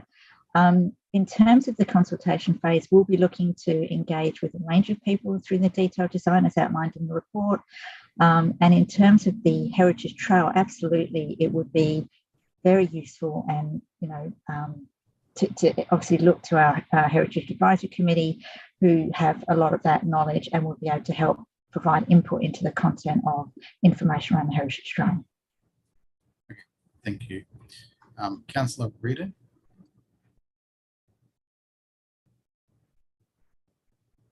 Just asked you to unmute. You should get a message there, Councillor Reardon, to unmute. Yes, thank you, Mr. Mayor. I just wanted to make sure that the Hawkesbury Regional Gallery was included in this after receiving an email from the secretary of the Friends group. Yeah, so that's included in this new, sorry, in the motion moved by Councillor. Yes, yes, it is. Yes, thank you. Councillor Lyons Bucket. No, Councillor Wheeler. Thanks, Mr. Mayor. Just a couple of comments and then a couple of questions, if I may. Firstly, I found, looking through the initial part of this document, which are the observations about our existing signage, it's pretty depressing. Like those images are really stark. We really need to get a wriggle on with this. We've done a really bad job signposting our LGA. It's ad hoc, it's piecemeal, it's unattractive, it's inconsistent, and in most cases it's really daggy and dated. And if we are to make ourselves a destination, this is something that we really need to be working hard on. And I'm hoping that the money that we spend in these major areas is something that then has great carryover to other areas of the LGA. I noticed that a lot of the signage as you come into our towns currently is really faded, and a lot of it's got graffiti on it. I know that it's going to take us a while to roll out this strategy. So if we could get some cleaning up done on the areas that we've got of existing signage, that would go a long way, I think, to tidying things up. A couple of questions. What are the next steps in this, and what sort of timeline are we looking at? Refer that to the Director of City Planning. Yeah, thank you. Well, the next stage is the detailed design stage. I'm at this point in time, it's one of those planning items that I need to work with the manager, city design and economic development, who at the same time is rolling out the work for the livability program. And that is very much time critical in terms of, making sure we meet the milestones for the funding from the state and federal government. So this work would continue, I suppose, adjacent to the livability program in terms of the detailed design phase, but I'm, at the moment, I can't say exactly how long that will take. And then there would have to be, once we've got to that point, a process then of tender and, detailed specifications and going out to market to roll out the work. So, but I'll be able to give councillors more information around that once I've met with Amanda, she's returned from leave, and understand where this fits in with the livability program. So that sort of goes to my next question, which is what are the links with the town centres revitalisation program, and will this occur as a concurrent activity? I mean, ideally, it is a concurrent activity, but at this point in time, they are two separate projects. However, we're obviously conscious that we're going to be disrupting the town centres when we roll out the livability program, so we'll be looking to minimise that disruption as much as possible. And it seems to me that it would dovetail into the connectivity aims of the livability program as well. Yeah. We can't get good connectivity without signage and wayfinding. And just a final question: do we have a briefing due on progress with the town centres? The livability program? Yes. No, I don't have a briefing scheduled at this point in time. We are out to, essentially the stage we're at is to finalise a tender to get a contractor on board. Once we have when we have the contractor on board, we'll have a much more refined outline of, I suppose, rollout of the program, at which point I'll be able to give councillors more of a detailed briefing. Do we have a timeline on that? Getting a contractor on board, yeah. We're hoping to resolve that in the next month or two. Okay. Thank you. And just a final comment, I really like the sculptural signage stuff that was in the report. That more tactile approach, I think, gives people, particularly people who are visually impaired, and children and people who are not so big on reading all the words for whatever reason, a much better form of engagement with what's going on. So I think that would be something that's not used everywhere else, and could be something that was a bit of a draw card. Thanks. Okay. Thank you. Councillor Dogamachi. Yes, thank you very much. Once again, please accept my apologies on this kind of matters. I am new. I agree with Councillor Wheeler 100% that the signage all over disastrous. Of course, the graffitis or whatever. As a matter of fact, this morning while I was coming back from Oberon, the sign that welcome to Hawkesbury, which I will make another comment. I have spoken about that kind of signages like welcome to Hawkesbury or thank you for visiting Hawkesbury. To me, they are unnecessary to be replaced.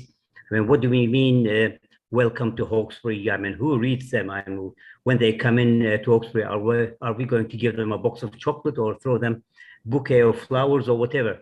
So, but the other signages like for heritage areas, I'm 100%. The question I would like to ask to Director, which I'm sure that in my short time as a councillor, I have spoken and I have asked many questions. And one of my number one priorities is the waste. Who is going to get the contract? How do we contract, these signages out?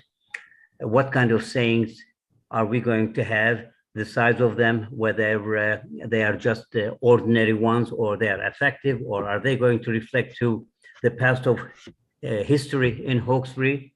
And how much money are we expecting to receive from other entities, donations from state government or from federal government?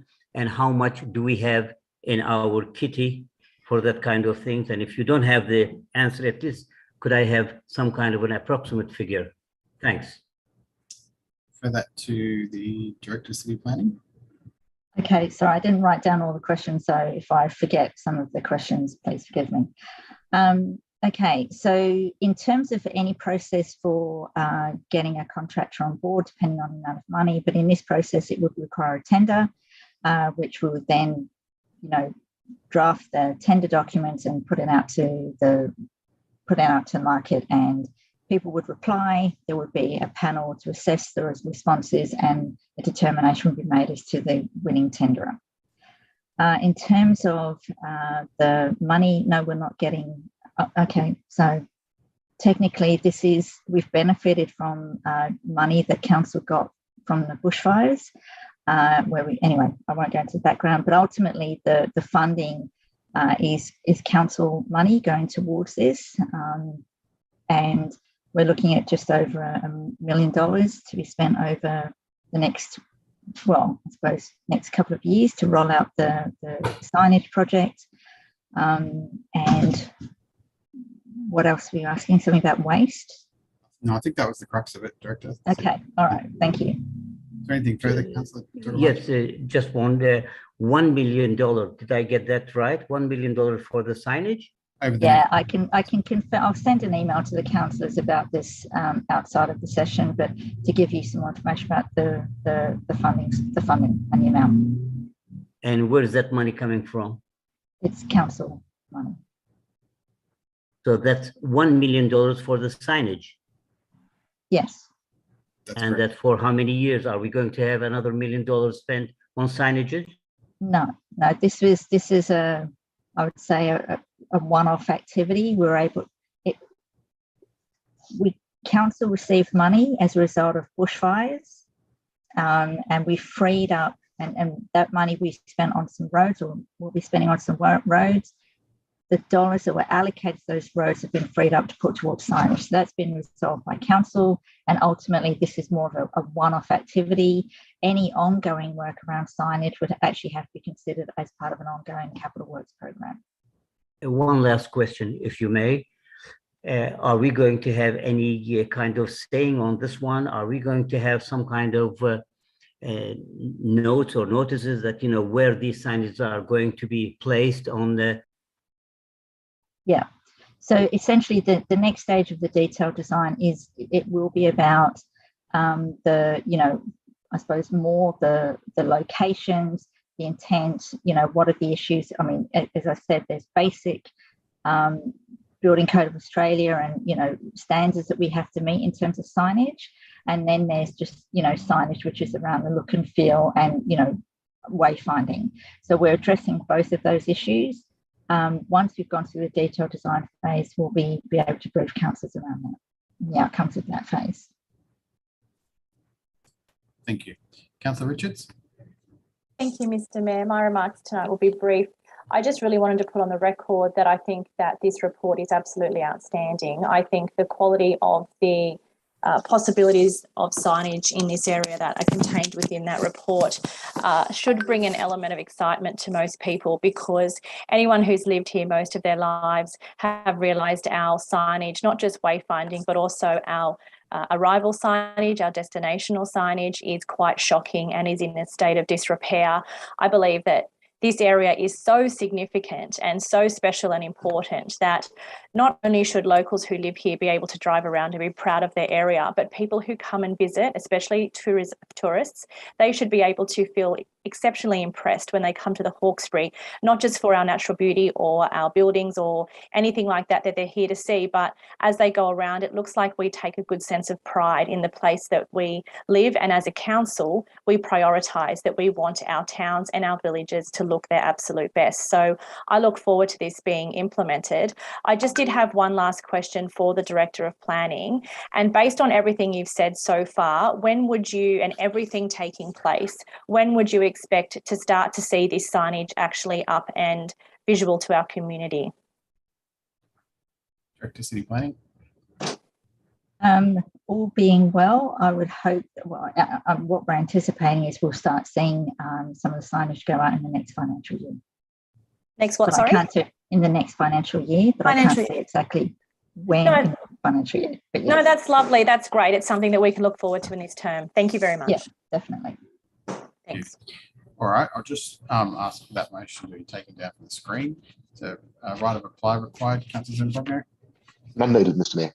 With the motion then, all those in favour, please raise your hand. In favour are Councillor Connolly, Councillor Calvert, Councillor Sheether, Councillor Wheeler, Councillor Jurek, Councillor Lance Bucket, Councillor Richards, Councillor Weigel, Councillor Progno, Councillor Dogmachi, Councillor Kotlash.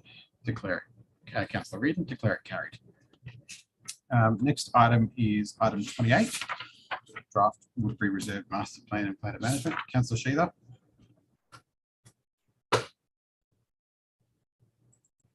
Yeah, thanks, Mr. Mayor. Mr. Mayor, I'll move the recommendations as written. Okay, so a seconder for that. Seconded, Councillor Zanprogno. Yeah, I just briefly, Mr. Mayor, I spoke to you about some concerns that I had. I've since spoken to the staff. Their concerns were the same as mine. I'm quite satisfied with the answers that I got. The only thing that I'd ask is, as this does progress, we just spoke about signage that we'd have appropriate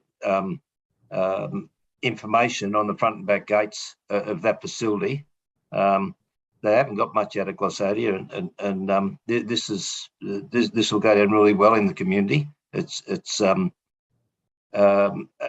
one of the things we do have is vandalism to a fair degree, and I think to inform the younger people that this is designed and what they want would they might appreciate some ownership of it, and I think appropriate information to them when this is happening and the like, it'd be appropriate.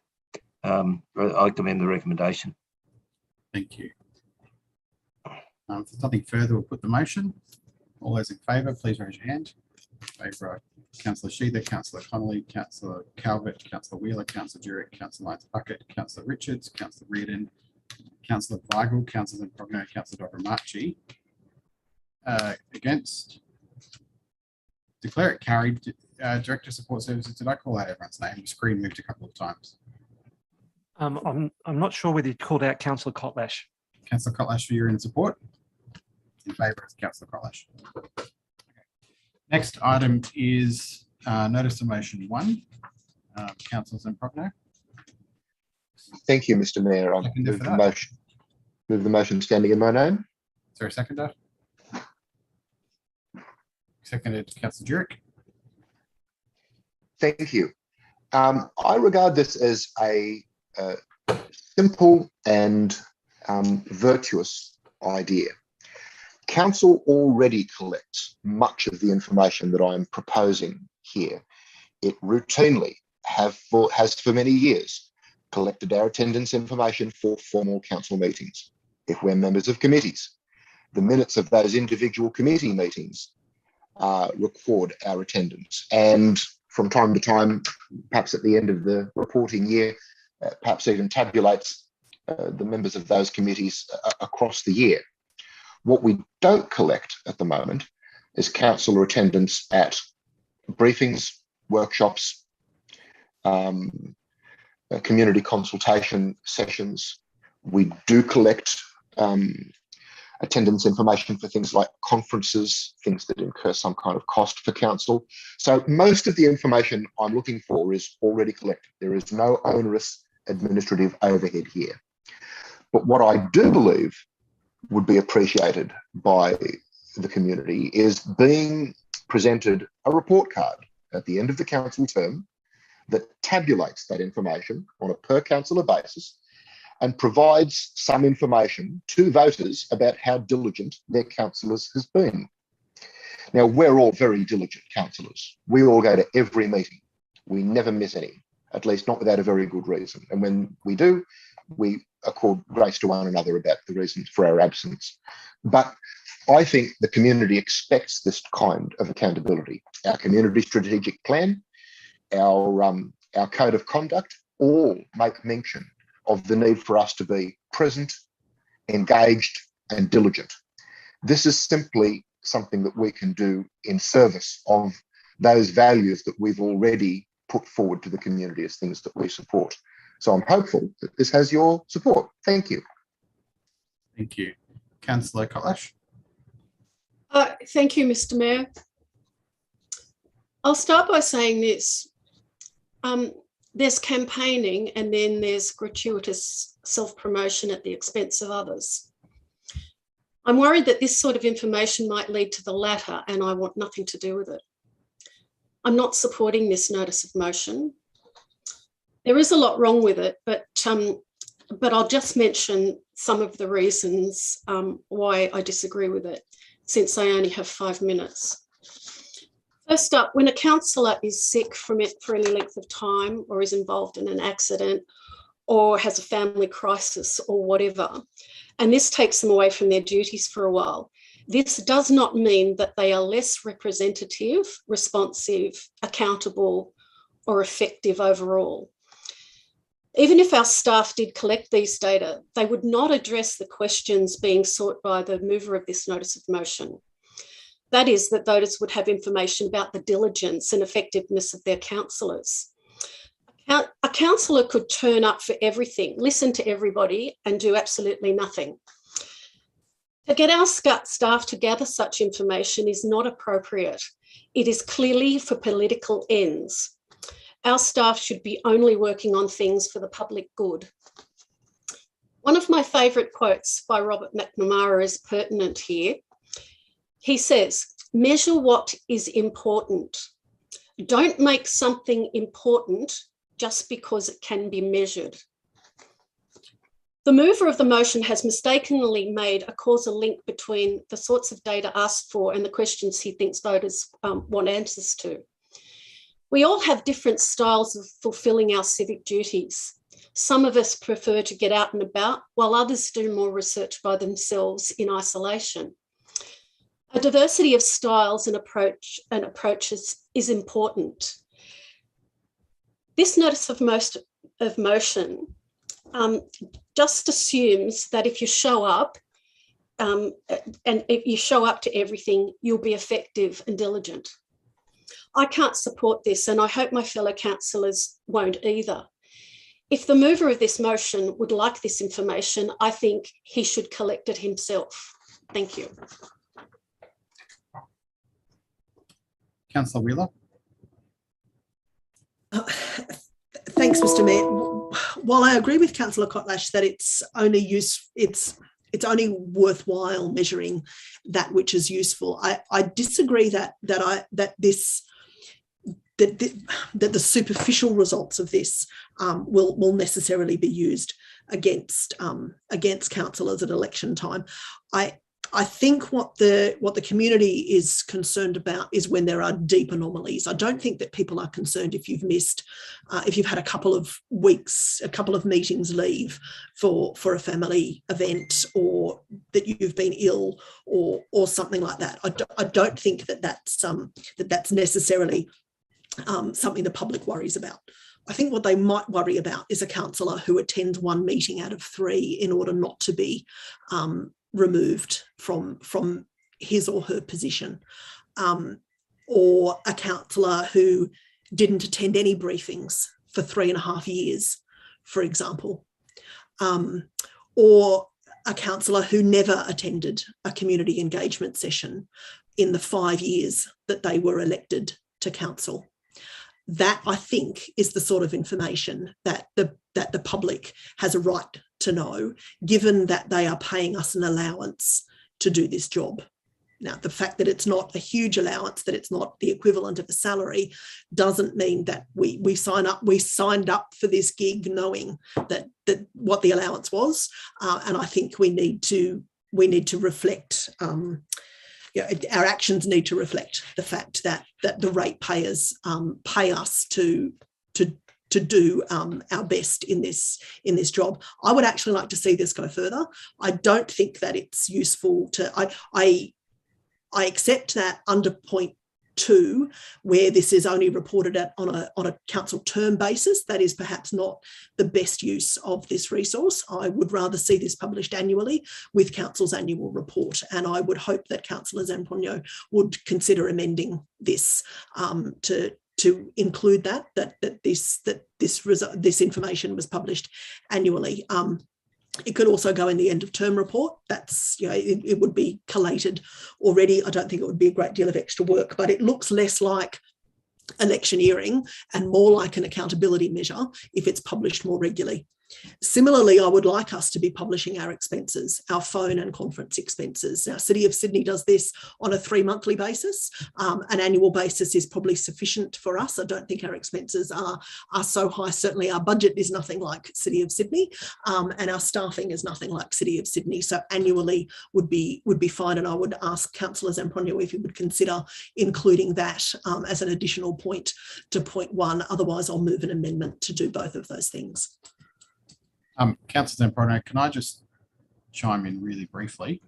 Because I was going to ask for those same 2 changes, actually. Firstly, the change to point 2, that it is an annual, included in the annual report, and also that the cost. I was going to say the cost number and cost of conferences is included, but we could also put a point in there about the cost of IT and other reimbursements. The other point I would make is that most of the, and to be honest, I'm a little bit undecided because I came here with the intention to vote for it, but hearing Councillor Kotlash's point that this is, we really shouldn't be getting public servants to be spending time and resource doing electioneering. I am concerned about that. Point 1F clearly has nothing to do with accountability and everything to do with electioneering. I would be inclined to support the motion if you were to make those 2 changes and remove point F, but I'll leave it to you to comment on that and Councillor Wheeler's suggestion. Okay, then would you like me to address that now? Yes. All right then. Well, if it garners your support, Mr. Mayor, I'm highly disposed to be obliging. I can address those several points in the following way. Happy to include a dot point relating to expenses. Concerning whether this is reported at the end of term or annually would depend on whether the end of term report is the annual report in the last year of council. And the reason I phrased that this way is I sought the advice of council staff before formulating these words. And I was informed that the end of term report only comes out after the election, which means that if it were to appear in an end of term report, it would actually miss the election. And I'm not suggesting that this is used for overt politicking. I'm just saying that people are most mindful of these issues in the lead up to an election. That's perfectly understandable and perfectly legitimate, I might put it that way. So would an annual reporting result in some disjointment in terms of the way that the final year of a council term appearing in a report before the election? If I could refer that to staff. So the general manager, what is the timing of the annual report? Look, certainly the annual, I think that the point that Councillor Zampronio is making is the fact that the next, at the end of this term of the council, the end of term report will become published after the council election. In terms of the annual reports, Director of City Planning might be able to indicate to me what the timing of those it would be, normally around September, October. Yeah, we report the annual report to council in November of each year. So my concern, therefore, is that if we were to have this reported in the annual report, effectively the last year of a council term would not appear before the election. So, I mean, we could always do both. We could always have something appearing in the annual report whenever it falls, and then also have a term report tabulated and presented before an election. I'd have no objection to that. As far as to your last point, Mr. Mayor, in terms of point F, I think it's relevant, but if it's the barrier between you supporting this or not, I'll omit it. Okay, so just for clarity here, point E is changing to the number and cost of professional development sessions. Point F is deleted. Point G, we might need some help from staff with the words, but to the effect of reporting on the cost of IT expenses and other allowances paid to councillors. And then point 2 becomes council tabulates the data and reports this with the annual report, as well as prior to an election. I have no problems with that, Mr. Mayor. I think that's a neat summation. Is the seconder happy with that, Councillor Jurek? If that was, we would change that motion. Yes. Okay. We'll just go to Councillor Carver to speak on that while we, and hopefully staff can just type that up and we can make sure we got what we mean. Councillor Carver. Thank you, Mr. Mayor. I find this notice of motion ridiculous and insulting. I believe each of us as councillors are responsible for our own actions. And what this notice of motion is saying is that, well, it implies strongly that we can't be trusted to manage things. That we have to be supervised, we have to be watched, and things have to be done to make sure that we turn up to events. Now, why would someone run for council and then not turn up to an event? Because that would be reflected in the polling on the ballot box. Now, that'd be a ridiculous thing to do. And the other thing is, being a councillor is not a full-time job. It's not like a member of parliament who may get, you know, $200,000 a year to do their full-time job as a member of parliament. For us, it's actually a part-time thing. And for some councillors, they also go to work in a full-time job. So not everyone has the luxury of being retired and have time to do everything. And some councillors have to choose, they have to select which things they can get to and which things they can't get to, because they have to also work to support their family, because the amount of money we get paid couldn't support a family. It probably only barely pays for our expenses. So it's not as though we're all equal in this. And if one person can get to 10 events and the other person can only get to 2 or 3, that doesn't necessarily mean the one who goes to 10 events is a better councillor. Also, it depends on what happens when the councillor goes to that event. What do they do there? We can all go to events and sit in the back row, and when the event is over, we leave. And in this notice of motion, that is a tick. We get a tick for that. We went. but we didn't do anything. We just sat down the back row and watched. This ticking of boxes demeans councillors, and it implies that we must keep going to a number of events, but not necessarily do anything when we get there. All events are not the same. And if I go to a 2-hour event, Councillor Sam Progner, is that more important than if I go to a 1-hour event? How do you measure these things? It's all ridiculous. And if I go to an outside agency, and you would know this, Councillor Sam Progner, you as chairperson of Hawkesbury River County Council, going there is not a one-off thing. There's a lot of work associated with that. And how much does that equal in terms of other meetings? If you go only to one HRCC meeting, is that the same as 5 other meetings? You see, once you start measuring these things like that, it doesn't work. You can't put numbers on this. It's about our attitude. It's about us getting involved and doing what we can do. The other thing is, by measuring this, it pits us against each other. It makes us competitors. I don't believe the public want us to be competitors. What the public want is for us as 12 councillors to work together. And they want to measure the council's effectiveness, not the individual councillors who go to things or don't go to things. And this doesn't go any way towards answering what the public wants. They want to know, is this council effective and accountable? This doesn't do that. And I would think that the community has asked for that process. When I was at the polling booth, many people told me they're sick of all the squabbling between councillors. What they want to see is 12 councillors working together. And they want to see that, and that will be measured at the ballot box. That's where we are accountable. And I'm actually quite insulted by this whole process. And I'm surprised that other councillors aren't insulted by it as well. I believe most of it, or maybe all of our councillors, do a great job. They do what they can do.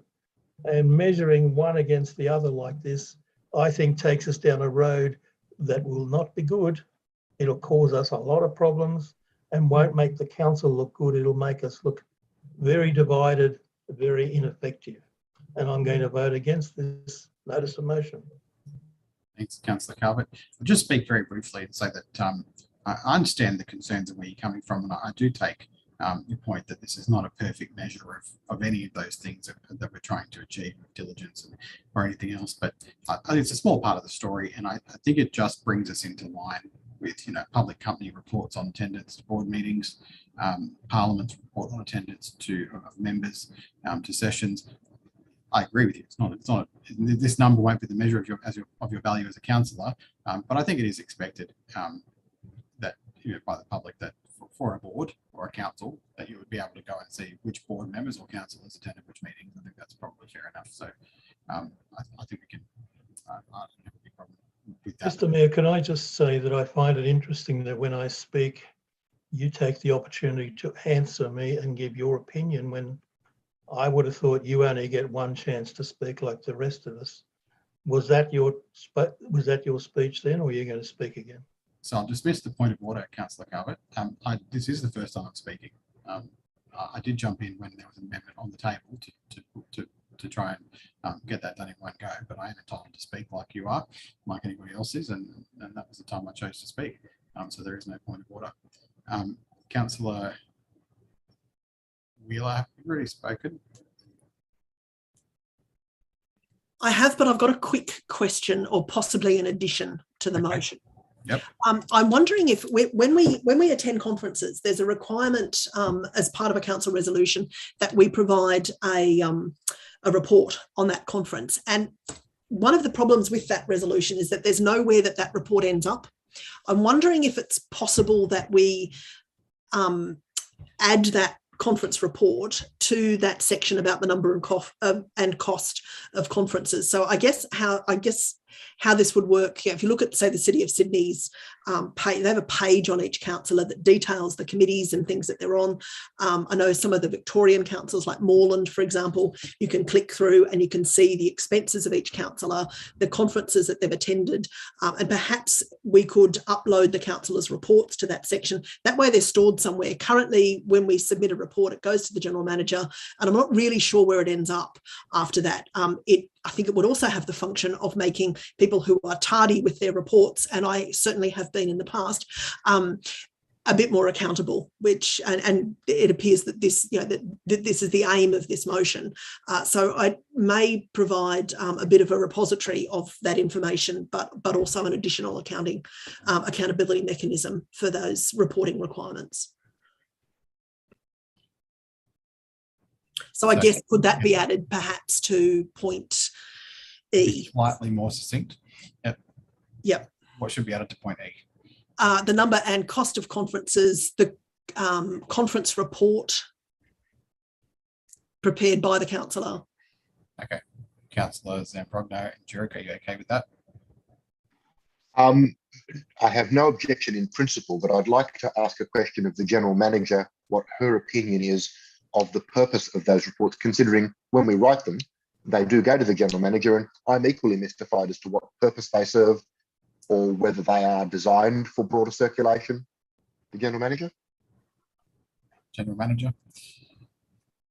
Through you, Mr. Mayor, I would expect that the purpose of them is twofold. One of them is there's an accountability mechanism for councillors who attend conferences, but also then a general knowledge sharing element to those as well.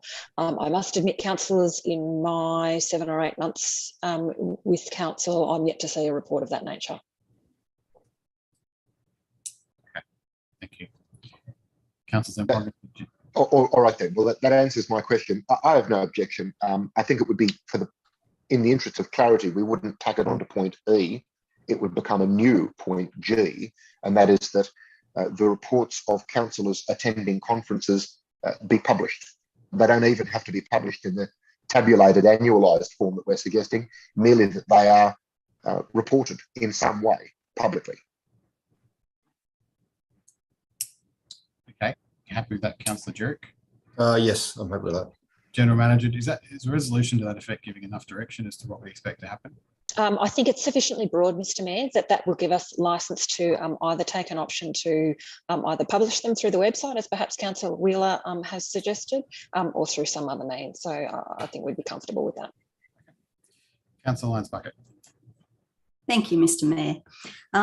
I think that this is an example around accountability and transparency, which are words that we heard very prominently during the lead up to the election. Everybody was promoting accountability, and I think that this is correct. I think that in contrast to what Councillor Calvert said, the point says that it's recording events where such attendance incurs a cost to council. So in other words, it's about events where the council has paid for the ticket or they've paid for a councillor to attend an event. It doesn't mean just every run-of-the-mill event that's on. So let's either council run events or council events, I'm assuming that council has paid for. So I think this is a really good start, and I thank Councillor Wheeler for bringing that around the conference papers, which of course I believe I did complete all my reports from conferences last year. And in the past, when we had various committees, I also used to present the report to the committees, but that doesn't seem a thing. So publishing them on the website would be a really good idea, because there are often little bits in there that are really of relevance to the council, and particularly from conferences such as the flood conference and so on. There's often some really updated information around that, and it shows to our ratepayers that we have actually attended that conference. And I have been to conferences that are 3-day conferences and people leave after the first day. And I think that that's a deceptive thing in terms of, not being accountable to the public for public funds. But I think that this is a good idea. I don't think it's a measure of how effective a councillor it is, because I do appreciate that different councillors can put in different times and have all sorts of life events that may make you not be as devoted to council as you could, as some other people can be. But I think that it's just good to have that data in a format where people can see. If you are open and honest with the public, if you have an issue and you don't like attending events, or if you don't, if you have an illness, or you don't even have to say, but if you have a reason, then there's nothing wrong with imparting that to the public as well if you're missing for some time. And I think that's generally recorded in the minutes if people have to take an extended leave of absence from the council. So I think this is a good way forward. I'm particularly keen to include point F, but I just wanted clarity, Mr. Mayor, is information technology expenses around the equipment or around the actual usage of phone bills, and what does that actually mean? I think the way we've now got the allowances set up, that it captures all of that. Okay, so and the monthly expenditure and all that sort of, okay, thank you, Mr. Mayor. Councillor Dogamachi. Thank you very much, Mr. Mayor. Again, every time I start, I ask I say I apologize, being new. Everything I look at it is from a different perspective. Many people told me that council is different than running a business, which I have been for 40 years. Now, I agree 100% with Councillor Zampronio and Councillor Calvert. Yes, you could take it as an insult, and you could take and you could applaud for it. Now, what happens that once this COVID matter is a bit eases down, and I start doing my interstate and overseas trips, and won't be able to attend to committee meetings or workshops or whatever community engagements. Does that mean that I'm not serving the people which I'm supposed to be? And what happens if there are 2 or 3 different engagement, community engagement sessions, one in Bilpin at 10 o'clock, and then I have to stay for 10 minutes and then drive all the way to the other side of Hawkesbury, and won't be able to attend to that one, or go to Sydney. I don't know where these events will take place. Are they going to measure how many hours we were there, how many times we went to toilet, or how much did we eat, how many coffees we consumed? So is that going to come to that one? And at the end of the year, when they print all these details, are they going to print in bold letters in 15 points, 20 points? I don't know. It's I'm 50% this way and 50% the other one. Really don't know. I mean, are they going to is it something like Big Daddy is watching? Is that the right term? I don't know if that's the case. And how many committees are we going to be a member of? As far as I know, that I'm only doing one. So does that mean that I'm going to get a minus? Or can I apply for another 5 or 6? So my name will go right to the top of the list. I don't know, but in general, yes, we have accountability and we have to follow the rules. I don't know. You have to convince me for that. Thank you. Thank you, Councillor Sheether.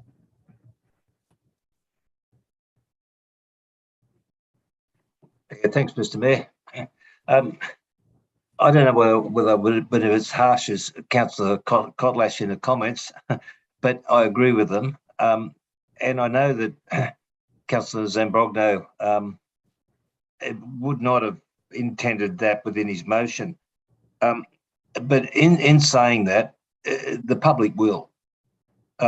We've got an obligation to fulfil what we put our hand up for, and committees and the commitments, and there wouldn't be a councillor amongst us who wouldn't want to attend everything and be involved, but we can't all do that. As Eddie just said, that he's likely to be away for meetings and the likes. That whether you want to call it excuse or whether it's reality, that information won't be provided. It just will be that he's not there, and that's unfair. And I think the public why they've got a right and we've got an obligation to let them know what we're doing. Someone mentioned about conferences. When I was on council before, I went to every conference I could. That's where you learn. You get to find out about your neighbours and how they do things and the like. Some councillors only go for a short time. It's up to us as fellow councillors to try and discourage that. We're there to set an example in the community, and that sort of thing is not a good example. But getting across it alongside your name, the community won't read it like that. So, Mr. Mayor, I'm not going to support this as well as intended as Councillor Zambrogno had in mind. I just think that we've got an obligation as councillors to fulfil our role. What we put our hand up for, we should try our hardest to fulfil, but from time to time, that may not happen. And it won't be clearly indicated as this motion indicates. And I think the public may judge some of the councillors unfairly. Thanks. Thank you. Councillor Kotlash. Thank you, Mr. Mayor. I just have a question. I just need to, I know Councillor Lyons Bucket just asked this, but I wasn't quite sure of the answer.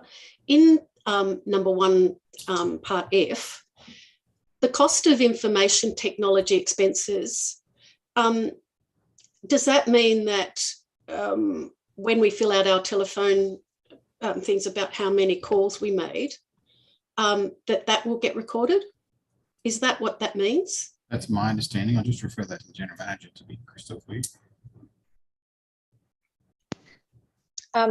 Through you, Mr. Mayor, I would probably prefer to take that on notice, but my assumption is that we would simply not provide details of the number of calls, for example, but simply the overall expense. As it happens, I have a feeling that we're about to shift our mobile phone plan where we may not even be able to itemise that. So I think we'll be on a broader bucket anyway. But if you like, I'd be happy to circulate further notice to councillors about what that would look like, during the week. Right. The reason I ask is that I never use my mobile phone because I don't have good telecommunications here. So it either will look like when this report comes to, if this is what it's for, that report will come to council with nothing in my mobile phone record, which either can be misconstrued as that I don't talk to anybody in the whole of the Hawkesbury, or that I'm terribly frugal. I use my home phone, so will that be recorded? This, I just don't understand what this is. Well, I don't understand the whole lot, but that particular one, what does that mean? What does the expenses mean? Anyway, I'm delving into commenting. Sorry, Mr. Mayor. Councillor Dorgamachi, you have spoken. Did you want to have a question or clarify something? Yeah, just very quickly, Mr. Mayor. Thank you very much. In general, I agree with Councillor Zampronia and Councillor Calvert. Now, some of us working full-time, some of the councillors are working part, or some of them are retired doing this, I don't know, for whatever the reason. Some of the points which are going to work against me, how about if I make a suggestion? How about we also put how many residents, how many people that we have seen and consulted and met them at their own places.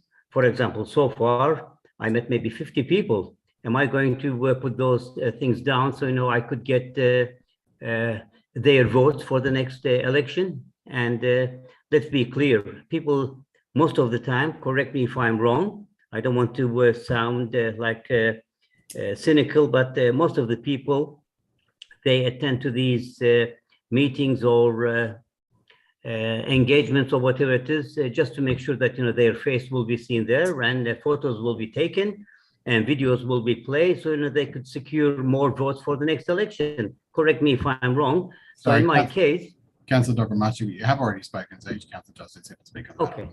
All right. So to clarify. Any further speakers haven't spoken? If not, we'll go right up to Councillor Zambrogno. Thank you, Mr. Mayor.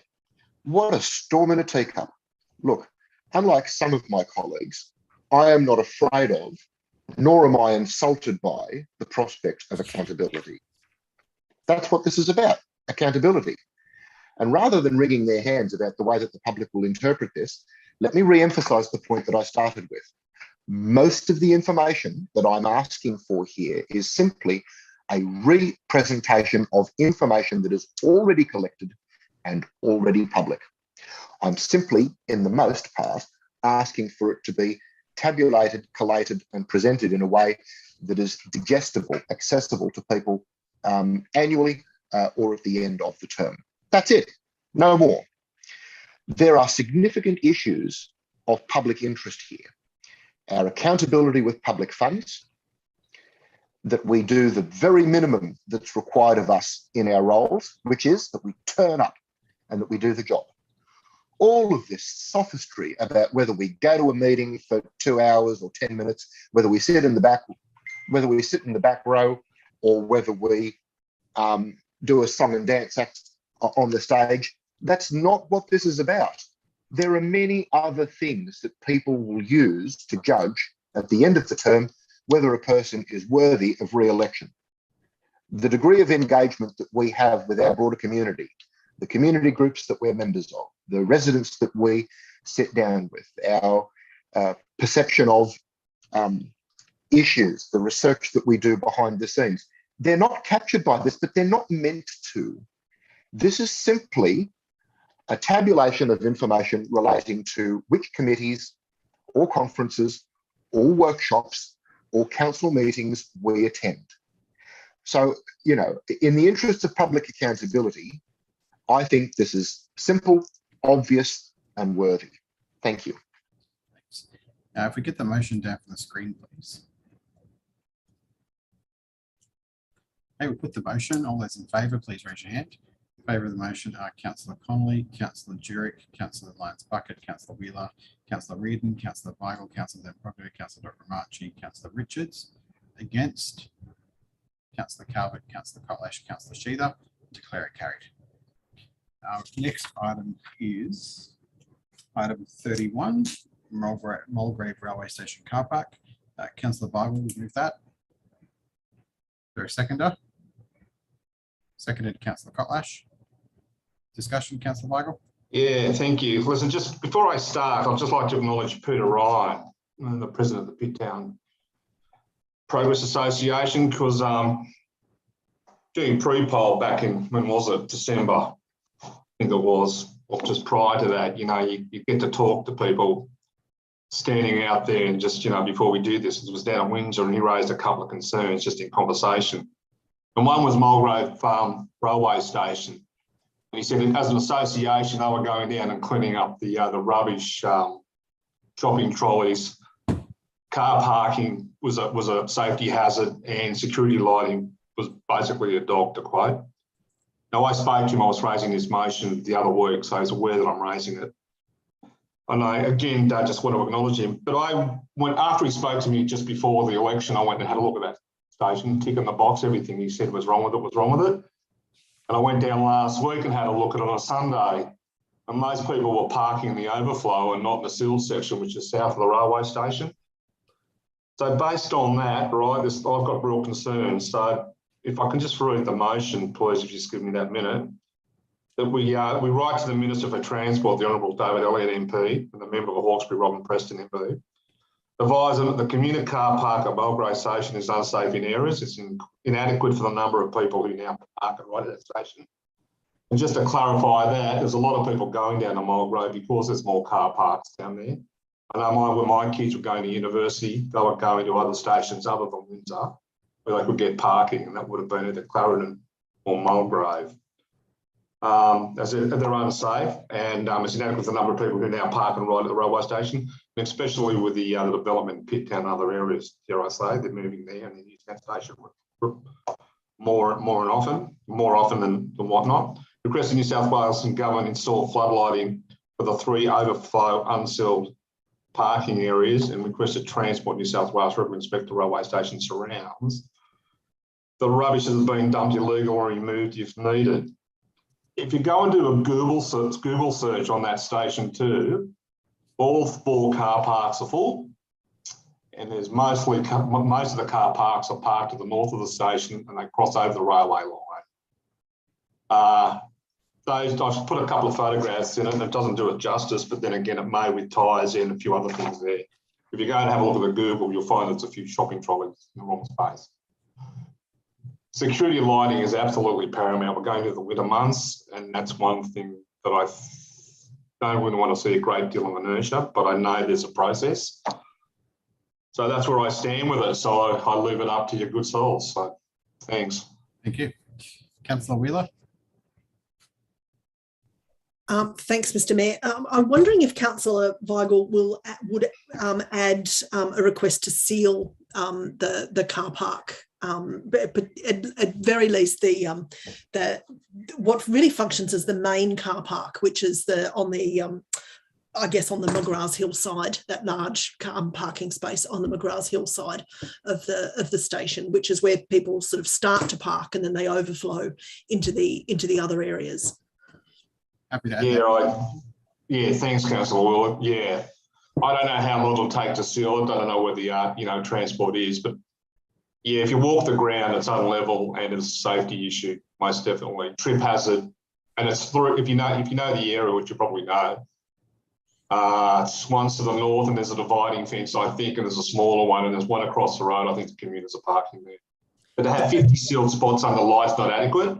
And there's a drop area too, and that's just not enough for a growing area. Looking mainly for a yes or a no. So yes, thank you. Yes, it should be sealed. Second to Councillor Koala, happy with that? Yep. Okay. Thanks. When staff understand that change, hopefully that's to.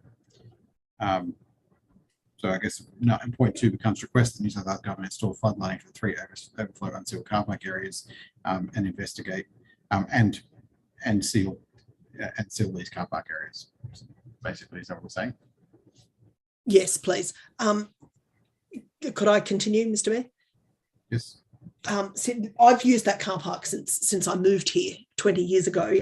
Councillor Weigel is right in that it actually is one of the reasons that it's a heavily used car park is that it's much easier to get to than Windsor if you're coming from, say, Wilberforce, because you don't have to navigate as much traffic in order to get to the train station. So if you're running late, pushing through to Mulgrave is actually faster than turning right after Thompson Square and going through and parking at Windsor. But with the increase in population, particularly around Pitt Town, it's become really, really difficult to park there. And that car park has really deteriorated. It's not just lights and rubbish. There's massive potholes in that area. And in fact, when you go to that car park, and I used to frequently when I was working, before COVID, when I was working in the city, there's one section of the car park that actually only 4-wheel drives use, because if you put a sedan into it, it would vanish, and probably not be seen again. The holes are so deep. And it's a real issue at night. I used to finish work quite late often, and be coming into that car park, on the last train. And it's a bit of a scary place, actually. I wouldn't like my teenager coming into that car park after hours, and there's no one there. It's attended in the morning for that morning peak, I think, for a couple of hours, and the rest of the time that car park is shut. And that's the level of service that we've got here now in what this car park is catering to a growth precinct. It's simply not good enough. And I think when we write to the minister, we really need to make that point that that we are now in part of a growth area for Sydney. We've just seen the trees being cleared for Vineyard 1, and the community up in arms about that. Some of those people will be coming to Mulgrave and Vineyard in order to leave their cars. The fact that we don't have, that there's no attendance, that there's inadequate lighting, there's inadequate parking, that there's weeds everywhere, it's really unkempt, there's broken glass through the car park, there's no supervision. People have had their cars vandalised because of the lack of lighting and supervision. You can't use the toilet. The toilets are open for 2 hours a day. I've been there when someone has defecated on the doorstep of the toilet. what I assume is a note to City Rail that they would like to be able to use the facilities. I mean, it's fairly extreme, but still, this is what people are doing. It's not good enough that in an area that is being progressively sucked into Sydney, whether we like it or not, we are still being treated as less than a regional railway. My mother has better service than this at Mitigol. That is the country. Why is Mulgrave being treated in this fashion? There's still vehicles in that car park at 11 and 12 o'clock at night, and there's a local high school that uses that for transport. We really do deserve better. And I think it's time that the local member and the Transport Minister came to the party. People were promised a lot for Mulgrave Station. None of it's eventuated. Those developer funds were handed back, and we're stuck with this either a quagmire or a cesspit, and it really is about time something was done. Thank you. Councillor Lyons Bucket. Thank you, Mr. Mayor. Just a question first. Are you still engaging in regular meetings with the state member? Yes. Would you perhaps raise something like this in that forum as well as just the sending of a letter? Yeah. Because I think that brings it more to the fore. I'm not sure of the status or the accuracy of this, but I believe there was some discussion around upgrading the Mulgrave railway station prior to the last state election. And I know it is something that the Pitt Town Progress Association have raised many times directly with the state member on occasion as well. So I think that if your advocacy could be put to that in a direct manner, because clearly there are issues of safety, particularly the lighting is a really valid reasoning around that. And quite possibly, I don't even know whose responsibility all this is. Is it State Rail or is it Transport for New South Wales? Are they separate? I don't really understand a lot about it, but I trust those writing the letter or whatever to address those concerns. I think that when we come to advocating for these things, I would like to see more than a simple statement about them and a letter. I think that if you can take it one-on-one, that is really good. I think that if we use strong language to really speak on behalf of our citizens in saying that this is a priority in our area in terms of safety and access to the train line, that would be really good. I welcome this notice of motion and I hope it gets some impacts, and I would just ask that you personally represent us on that front in your meetings. I don't think that needs to be written into this, but I would ask that you do that and trust that you will. Thank you. Thank you. Councillor Zambrano. Thank you, Mr. Mayor. And I do thank Councillor Weigel for bringing this notice of motion. Of course, I support it and I hope everybody does. It may interest him to know that, advocacy has been occurring in this space for some time. On the 1st of September 2020, I accompanied our local member, Robin Preston, and we actually brought Andrew Constance, the then Minister for Transport, out to Mulgrave, and we stood in the middle of that cratered wasteland with Peter Ryan from the Pitt Town Progress Association and showed him firsthand the appalling condition of that car park. And he nodded very sagely and tut-tutted along with us and said, "My goodness, I didn't know it was this bad. Let's see what we can do." Robin had high hopes that there would be an allocation in the budget. There was not. But I would say on her behalf that there is no person more keenly aware of both the state of that car park and the need to see it upgraded than Robin. And I know that she's continuing to advocate as best she can. And I think it's very timely through a motion like this, since there is now a new minister responsible, is that we bring it to his attention and that we bring him out and that we show it to him and what's happening nearby, all of the growth, and that we put our case and hope that either there'll be an allocation in this year's budget or else that we'll get a share of that $5 billion that was promised to Western Sydney through the sale of West Connex. It's part of a list. So I support it and hope you do too. Thank you.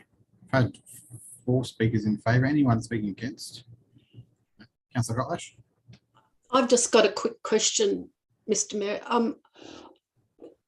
Is all of there seems to be a few car parks around Mulgrave, and whenever I've been there, I've just wondered whether they're all actually owned by the state government. So just a question which could be on notice, is where people, is where they're parking, is it all on RTA, Transport for New South Wales, or Infrastructure New South Wales, or whatever they're called, land, or is there some of it council property? It's just a thing I've often wondered. That to the Director, Infrastructure Services. Thank you, through you, Mr. Mayor. I've actually tried to dial into our mapping while the discussion's been occurring and have failed, but I'll take that on notice and circulate, and we'll certainly take that into consideration when we write the letter. Thanks. Councillor Dogramachi. Thank you very much. It will be a very short one.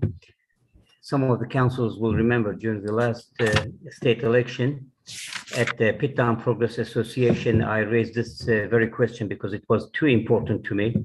And when I asked a question to our state member, I was given an answer. I'm sure that some of the councillors will remember the planned construction of that car park would be year 2056. I don't know if any one of the councillors will remember then, but I tell you this, they do not have the money. They do not have cent to spend on maybe more important things. And I guarantee you that when state election is upon us, there will be few smiling faces and few photo sessions around that area, and people will just forget. So, and honestly, I have no hope that we will never see, that car park properly built with the toilet facilities, whatever previous councillors commented. So it will be just part of the history. Thank you very much. Thank you. I'll just speak very briefly and just to Councillor Lyons Bucket point that yes, this is not the totality of our advocacy. Obviously, this is just to get an agreed council position, so that I'm able to go and speak on behalf of council in this matter. I do meet with Robin Preston regularly, and the first part of our agenda always is to go back and look at what council resolved and make sure I'm following up and advocating for council's position on a range of issues that have interaction with the state government. So we'll continue to push that. I'll take Councillor Progno's point. I think, if I was invited out with the minister, I think that would be great. And I'll suggest that to the member, that we do get the minister out again and see if we can show Mr. Elliott what Mr. Constance couldn't see, and try and get that, try and get some action there. But thank Councillor Weigel for bringing this motion, which is quite simple, and just saying that this is not good enough and that we need to make sure it's still in everybody's to-do list. Right of reply, Councillor Weigel.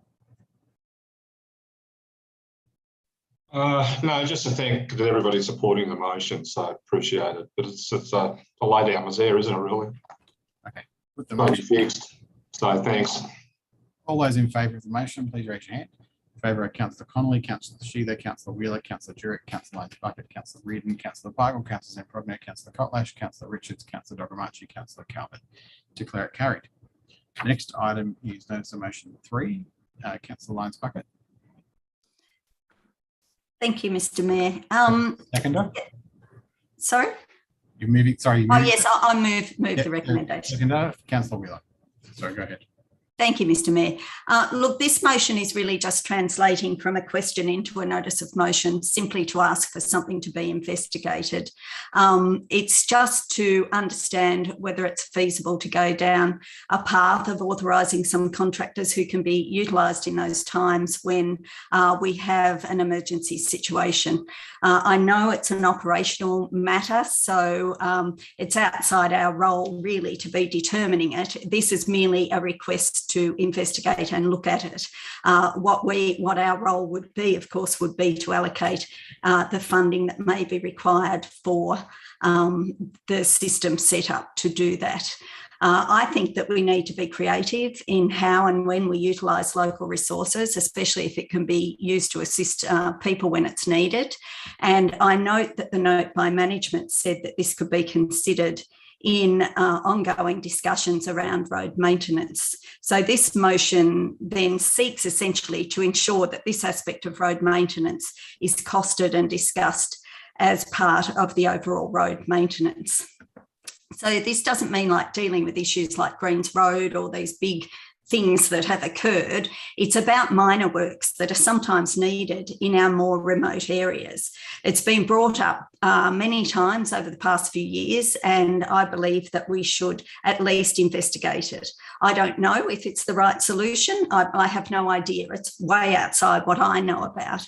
And of course, it would be a complex system given the various legal, financial, civil liability and WHS aspects of utilising private contractors in this space.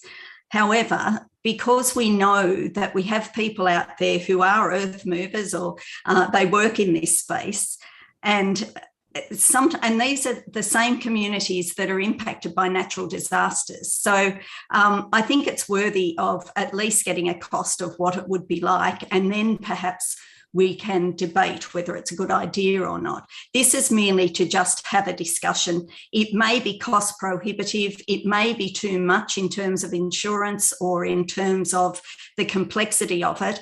And if that's the case, then that's the case.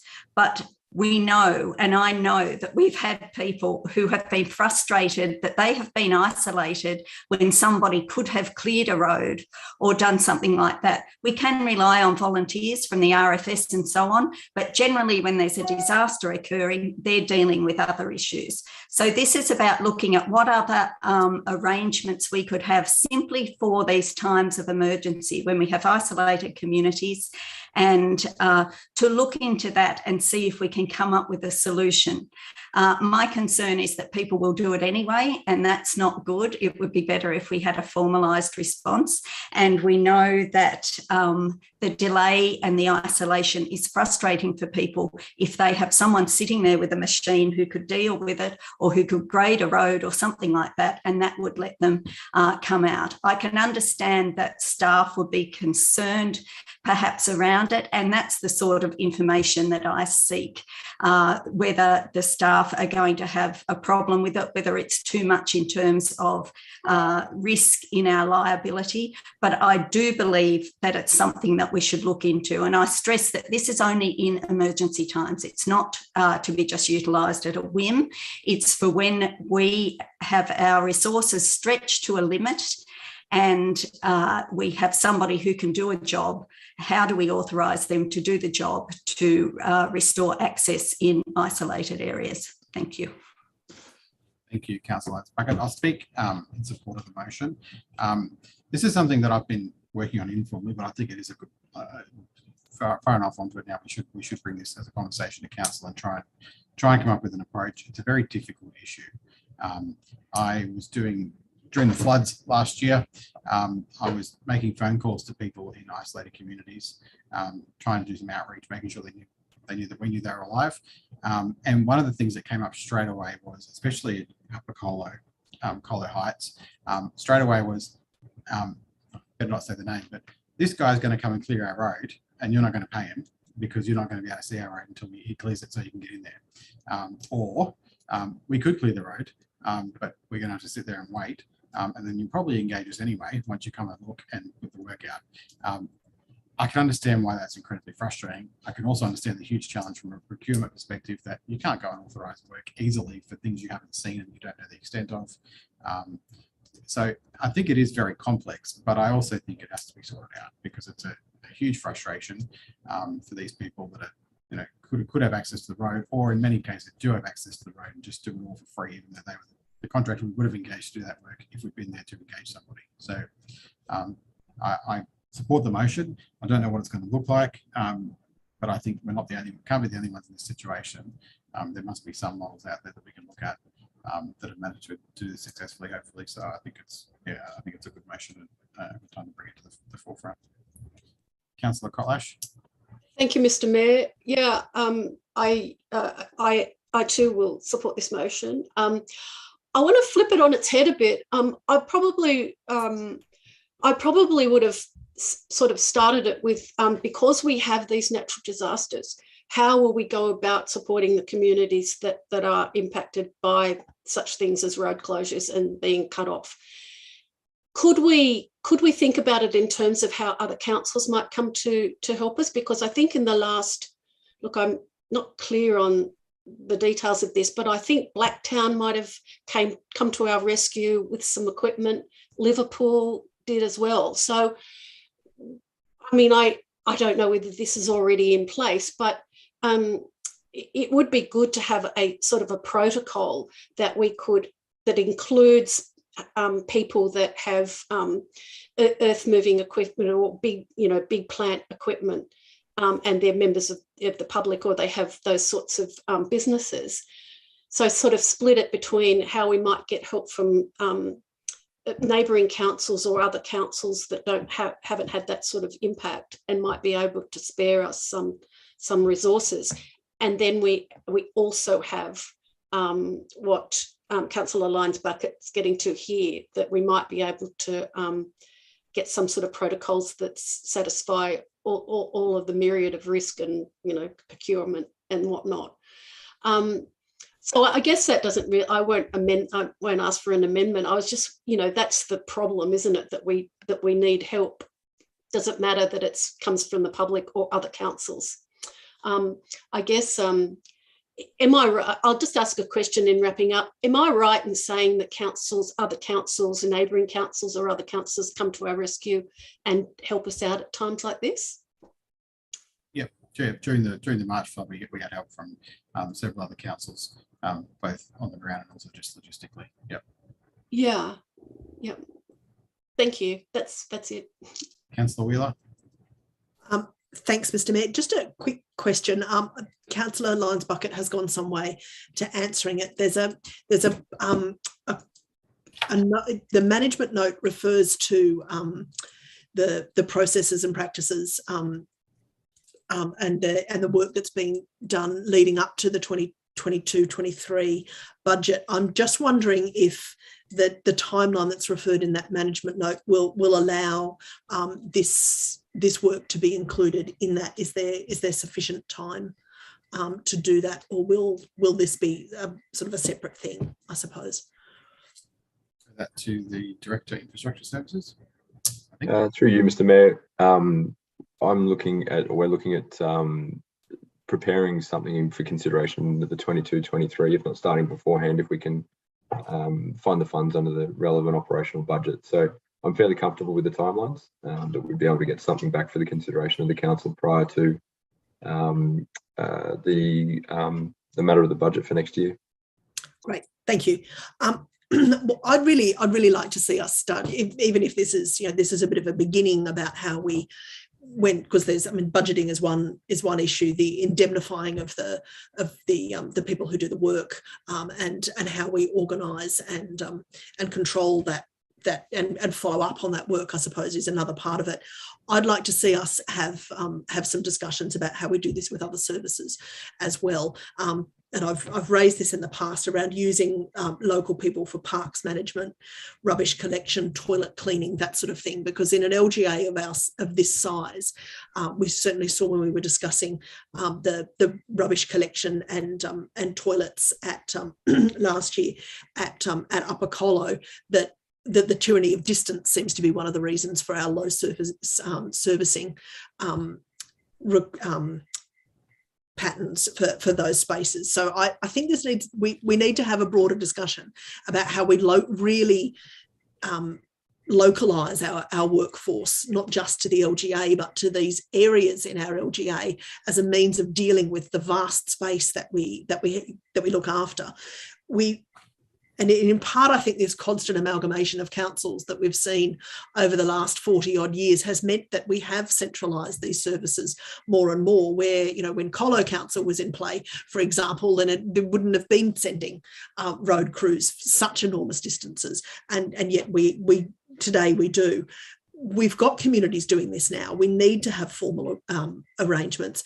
What we end up with is people doing this out of the goodness of their heart, in their own time, with their own equipment, without reimbursement and without oversight, because it needs to be done. Or we rely, you know, we are constantly relying on volunteers. We've got an increasing need. We need to get on top of that, and we need to better plan how we do this, because otherwise we're either leaving people to their own devices, or we're just telling them that they have to wait until we get around it. And that's not good enough when it affects people's capacity to get to work, to get to their children, to get to school, to just carry out the normal aspects of their daily life, which for many people who are on this side of the river happen on this side of the river. You know, we don't necessarily have to go into Windsor in order to carry out the various bits and pieces of our lives, but we do need to travel somewhere. And so I think, yeah, we need to, this hopefully will make us a more resilient community, and keep some of our resources in-house, and within the community, and our financial resources within hard hit communities as well. And I think that is a worthy goal for spending the public funds that we've got too. Thank you. Councillor Sheether. Yeah, thanks, Mr. Mayor. Yeah, I commend the motion.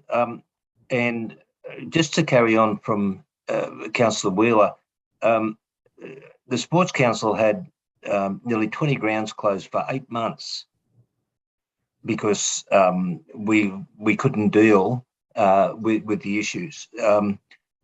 What we're talking about tonight is about roads and you know, opportunities there. We contract the workforce in our community. They do it every day. They can do it every day. We would have been in real trouble if it wasn't for COVID. Nearly 20 grounds closed for 8 months, and some of the work still hasn't been finished, I might add. And I was going to bring it up with the staff to discuss how we might look at that. And so I hope when they're discussing this, that they look at opportunities to engage contractors in the community that they can get at a phone call. It's not impossible. They've got to follow the same protocols and that's been talked about today in relation to safety and how they operate and all the rest of it. They do it every day. We don't need to tell them. There's a process that they've got to go through, and if we offer that process to them, I guarantee they can do it. And we just need to work through that to make it happen, because the community expects more. The comments that you heard and just spoke of, I heard them a lot, and we've had 154 floods in our city. This is the first one where we've had a community as frustrated as what it's been, and they didn't expect it, and they do expect more of us to get things operational again. Not months, but days. Now I know some of it, like Greens Road and the like, we've got problems there. I understand that, but there's other things that are more easily attended, that we can make work. So yeah, I hope the staff take on board, and I will discuss with them about some of the concerns that I have. But I'd be really interested to see the report come back to see how they might be looking into the future. And I commend the motion. Thanks, Mr. Mayor. Thank you. Councillor Reardon. You're muted at the moment.